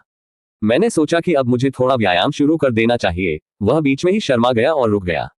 अब वो क्या? कुछ नहीं, नक्स ने फेल के क्रॉच क्षेत्र की ओर कुछ नजरें चुराते हुए उत्तर दिया। ये समझकर कि वह क्या सोच रहा था, फेल शर्मा गया और जैसे ही वह कुछ कहने ही वाली थी, नक्स ने बात जारी रखी। वैसे आप आज सचमुच बहुत सुंदर लग रही हैं, लेडी फेल। उसने उसे संबोधित करने के तरीके को भी सूक्ष्मता से बदल दिया। वह हमेशा इस कमजोर स्थिति में नहीं रह सकता, है ना?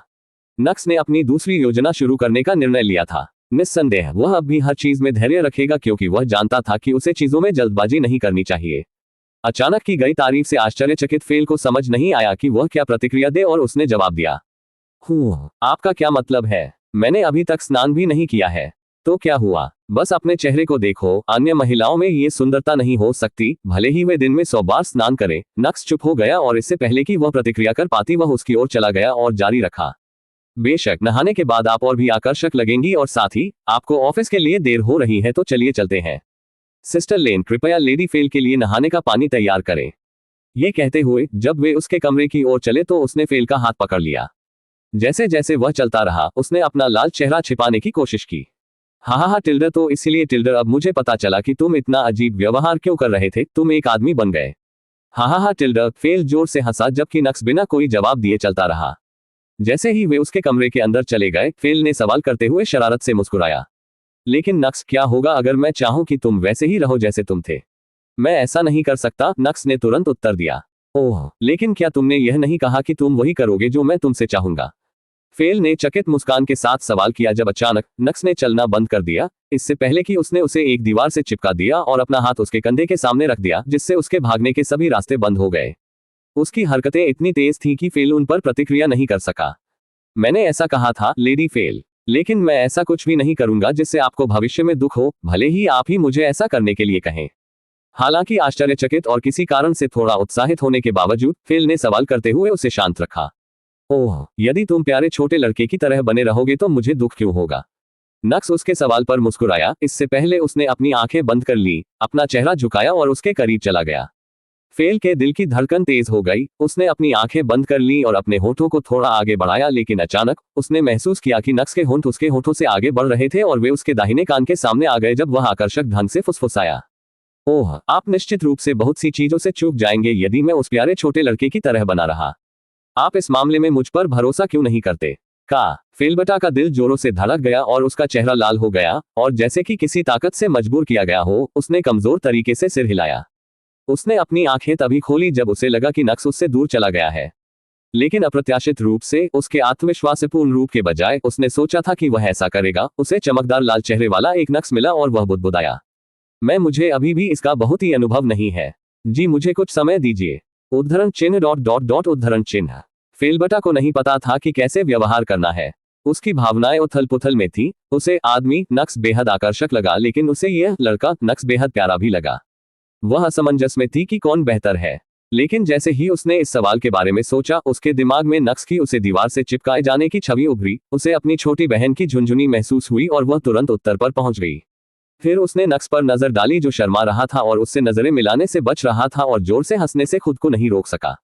हाँ टिल्डर, ठीक है, मुझे देर हो रही है, मैं जाकर नहा लूंगा। तुम जो चाहो करो। नक्स ने सिर हिलाया और फेल तेजी से बाथरूम की ओर चला गया। उसका दिल अभी भी तेजी से धड़क रहा था, जैसे कि वह मैराथन में दौड़ी हो। जब उसे दीवार में धकेले जाने की बात याद आई तो उसका चेहरा लाल हो गया। खतरनाक, वह बहुत खतरनाक था। मेरा दिल लगभग फट गया। वह बुदबुदाया। अध्याय 18। हाँ, ऐसा लगता है कि मुझे इसे फिर से साफ करना होगा। तारांकन, लेखक का नोट, ठीक है आप लोग, अब से अध्याय की सामान्य लंबाई 1000 शब्द होगी। इस अजीब रोलर कोस्टर जैसी सवारी में मेरा साथ देने के लिए धन्यवाद। मुझे आशा है कि आप भविष्य के अध्यायों का आनंद लेंगे। अभी विस्काउंट फेलबटा अपने बड़े बाथटब के अंदर बिल्कुल कुछ भी नहीं पहने हुए बैठी थी। उसका चेहरा लाल था और उसकी हरकतें सख्त थी। इस समय उसके दिमाग पर एक ही व्यक्ति का कब्जा था और वह नक्स था। ये याद करते हुए कि कैसे उसने उसे दीवार पर धकेल दिया था, उसका चेहरा और भी लाल हो गया और वह फुकारने लगी, हम्फ। उसकी मुझसे इस तरह बात करने की हिम्मत कैसे हुई? वह एक आदमी बन गया है, वह कहता है। अचानक उसके दिमाग में उसके अंदर अपना सख्त लंड घुसाने की तस्वीरें उभरी और उसकी हरकतें रुक गईं। लेकिन फिर भी यह अच्छा लगा। क्या अच्छा लगा? Lady fail. अचानक उसे एक परिचित लेकिन अपरिचित आवाज सुनाई दी। वह पीछे मुड़ी और देखा कि नक्स उसके सामने खड़ा है, केवल एक तौलिया के अलावा अपने क्रोच को ढकने के अलावा पूरी तरह से नग्न। "का तुम यहाँ क्यों हो?" उसने चेहरे पर घबराहट दिखाते हुए सवाल किया। उसे उम्मीद नहीं थी कि जब वह उसके बारे में सोच रही थी तो वह इस तरह उसके सामने आ जाएगा। मुझे लगा कि मुझे तुम्हें नहाने में मदद करनी चाहिए और मैंने यहाँ आने का फैसला किया। ये कहते हुए वह बाथटब में चला गया और उसके पास बैठ गया जैसे कि यह पूरी तरह से सामान्य हो। दरअसल नक्स भी इस बात को लेकर थोड़ा शर्मिंदा महसूस कर रहा था। उसे चिंता थी कि कहीं उसकी हरकतों का उल्टा असर न हो जाए, लेकिन फिर उसने अपनी सारी चिंताओं को दूर कर दिया। उसे जोखिम उठाना होगा, वो बहुत अधिक निष्क्रिय नहीं रह सकता, अन्यथा वह हमेशा एक लड़के के खिलौने की तरह बना रहेगा। उसे अधिक साहसी और बेलगाम होने की जरूरत है।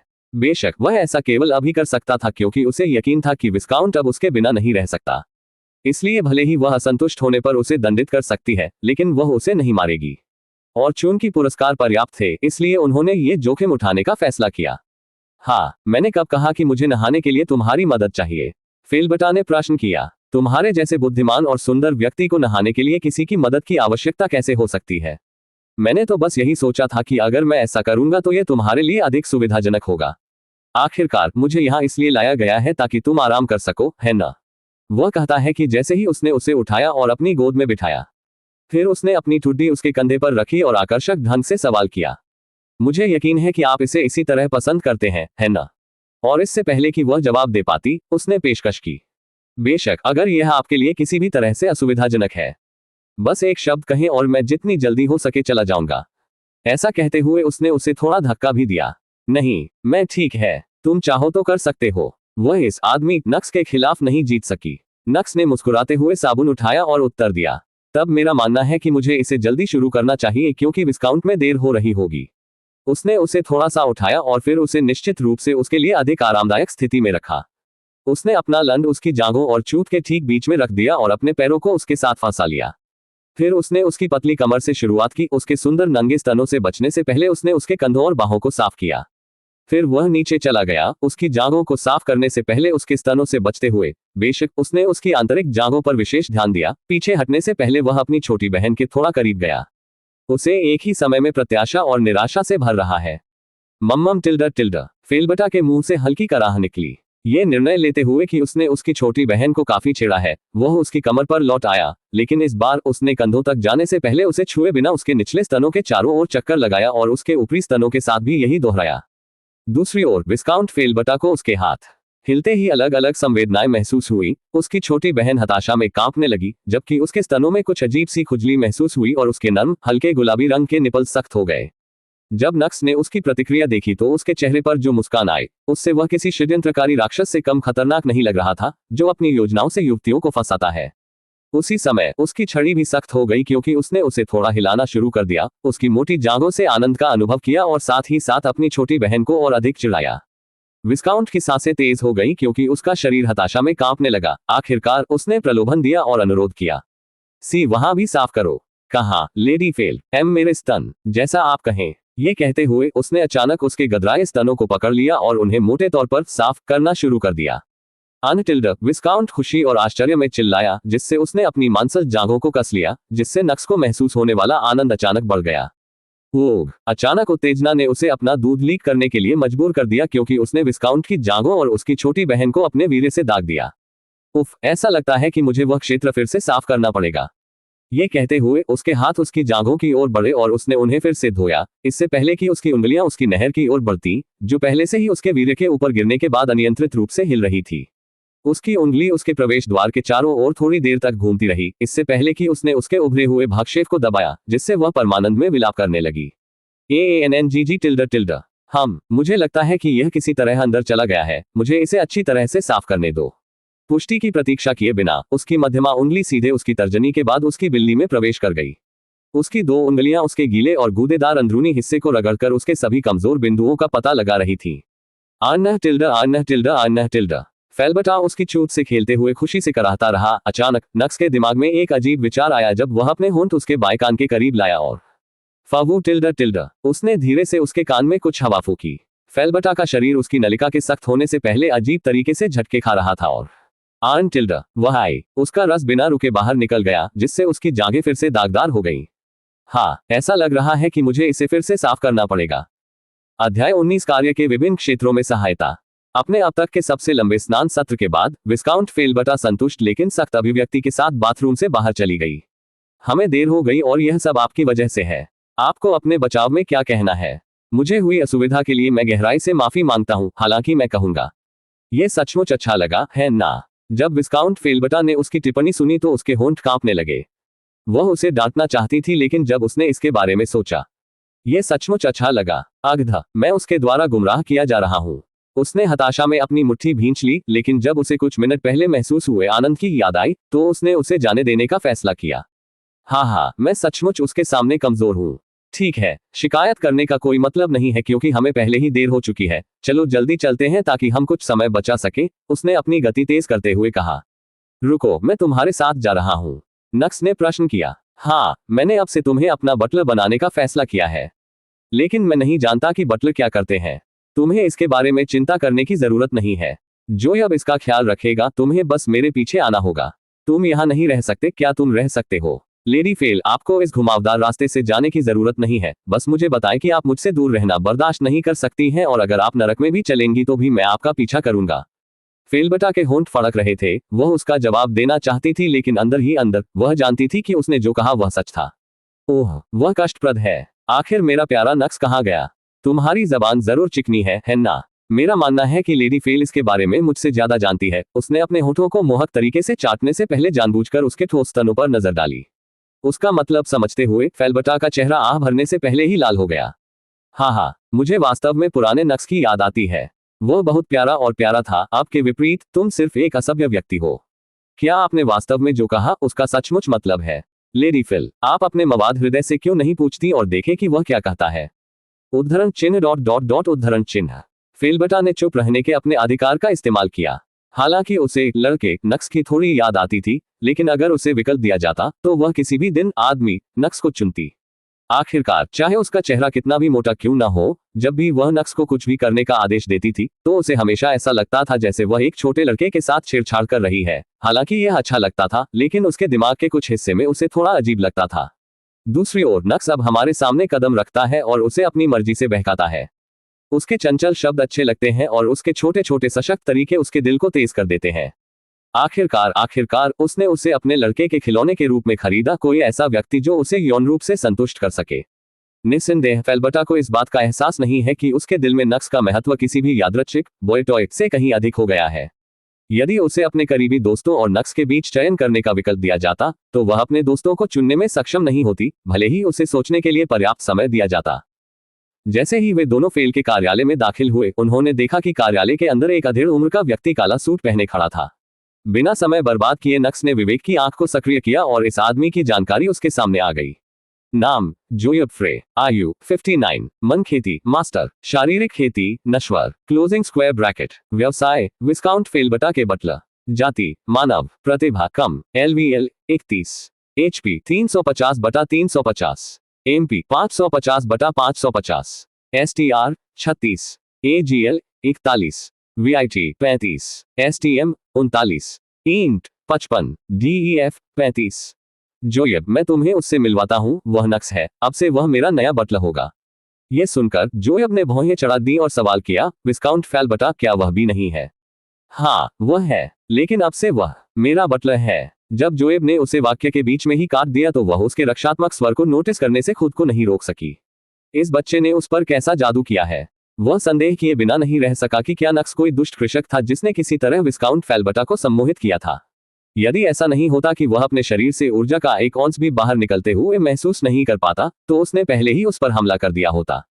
लेकिन विस्काउंट, क्या वह जानता है कि आपके बटलर के रूप में उसे क्या करना है? उन्होंने सवाल किया, आपको इसके बारे में चिंता करने की जरूरत नहीं है। फिर उसकी खेती के बारे में क्या? अगर वह इतना कमजोर है तो वह आपकी रक्षा कैसे करेगा? आप जानते हैं कि एक बटलर भी एक अंगरक्षक होता है जो अपने स्वामी की रक्षा अपने प्राणों से करता है।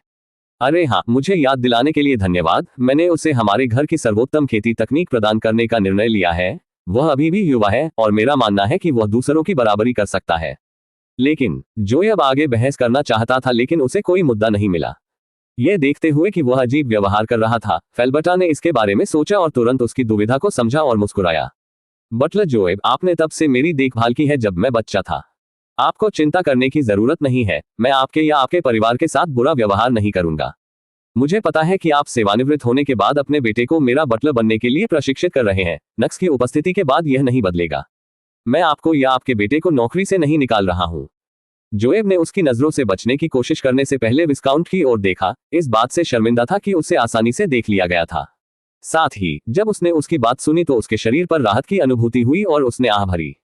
हाँ, हालांकि मैंने नक्स को अपना बटलर नियुक्त किया है, वह वास्तव में मेरा बटलर नहीं है, वह एक सहायक की तरह है। रुकिए, नहीं, आप भी एक तरह से मेरे सहायक हैं।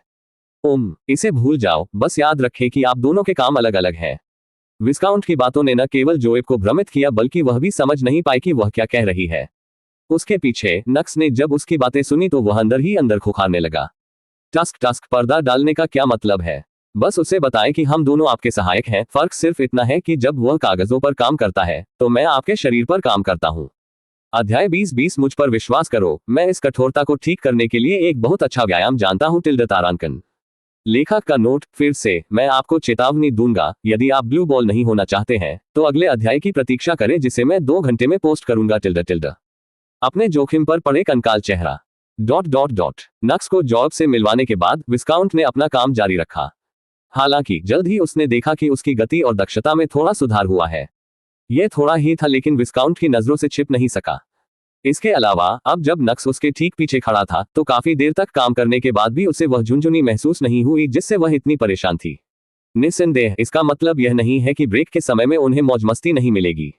लंच ब्रेक की प्रतीक्षा में विस्काउंट मुस्कुराया। दूसरी ओर उसे इतनी कुशलता और सुंदरता से काम करते देखकर नक्स बहुत प्रभावित हुआ।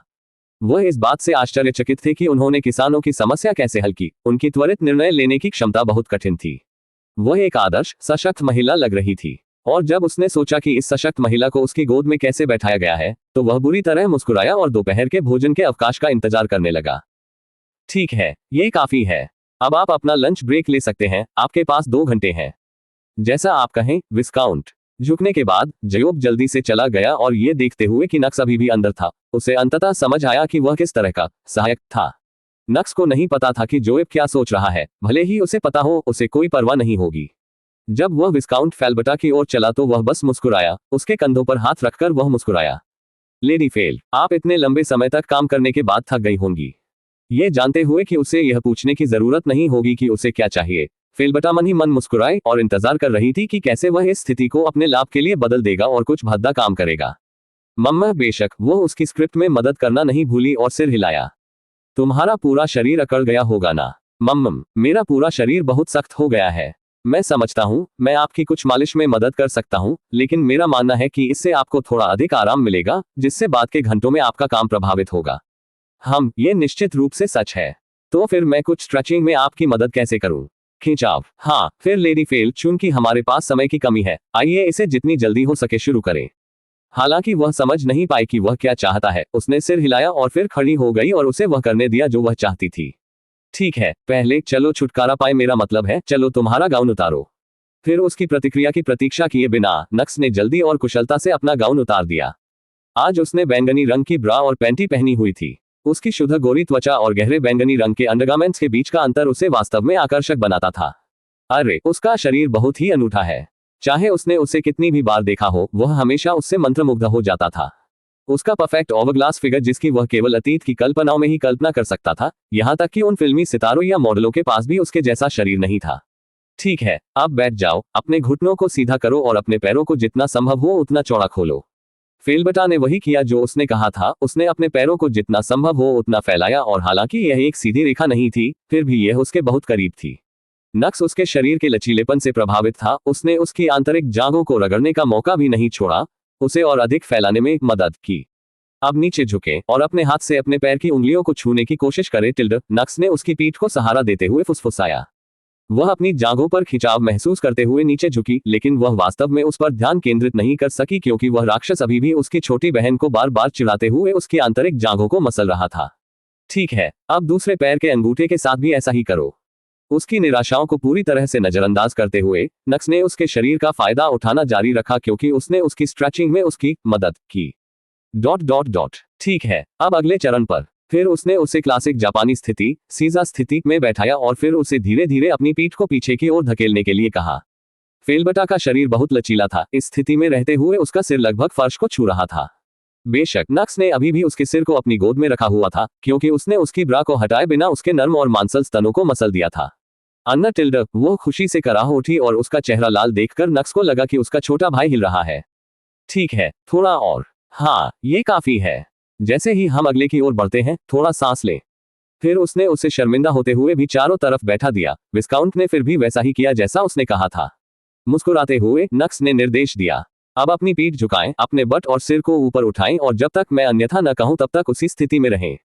नक्स बुरी तरह मुस्कुराया और उसकी सख्त लेकिन रसीली गांड पर अपना हाथ रखा और उसे जितना चाहे उतना चिढ़ाया। उसने महसूस किया कि उसका शरीर हिल रहा था और उसे यकीन था कि यह उसके द्वारा किए जा रहे खिंचाव के कारण नहीं था। फेलबटा को अपनी छोटी बहन के अंदर परिचित झुनझुनी महसूस हुई। उसका हाथ उसकी गांड के चारों ओर घूम रहा था और समय समय पर उसकी छोटी बहन को छेड़ रहा था। उसकी बिल्ली हताशा में फड़क उठी। विस्काउंट को महसूस हुआ कि उसकी छोटी बहन कुछ भूल रही है, कुछ बड़ा। कुछ देर तक उसे टटोलने के बाद संतुष्ट होकर उन्होंने निर्देश दिया, ठीक है, ये पर्याप्त होना चाहिए। अबनी, ये बहुत हो गया। मुझे लगता है कि मेरा शरीर अब ठीक है। यह अच्छी तरह से जानते हुए कि वह केवल उसे चिढ़ाना चाहता है, फेलबटा ने उसे रोका। केवल 10 मिनट के भीतर ही उसका शरीर हताशा से चिल्ला रहा था। उसे नहीं पता था कि अगर वह उसे वही करने देती रही जो वह चाहता था तो क्या होगा। नक्स मुस्कुराया, ये सोचकर कि वह उसे और अधिक नहीं छेड़ सकता। हालांकि यह मजेदार था, फिर भी वह उसके साथ सातवें आसमान पर कूदना चाहता था। इसके बारे में सोचते हुए उसने सवाल करते हुए मुस्कुराया, क्या आप निश्चित हैं? क्योंकि मैं निश्चित रूप से महसूस कर सकता हूं कि आपका यह हिस्सा बहुत कठोर है। आह टिल्डा। जब नक्स ने साहपूर्वक उसकी छोटी बहन को पकड़ लिया तो विस्काउंट के शरीर में झटका लगा। मुझ पर विश्वास करो, मैं इस कठोरता को ठीक करने के लिए एक बहुत अच्छा व्यायाम जानता हूं टिल्डा।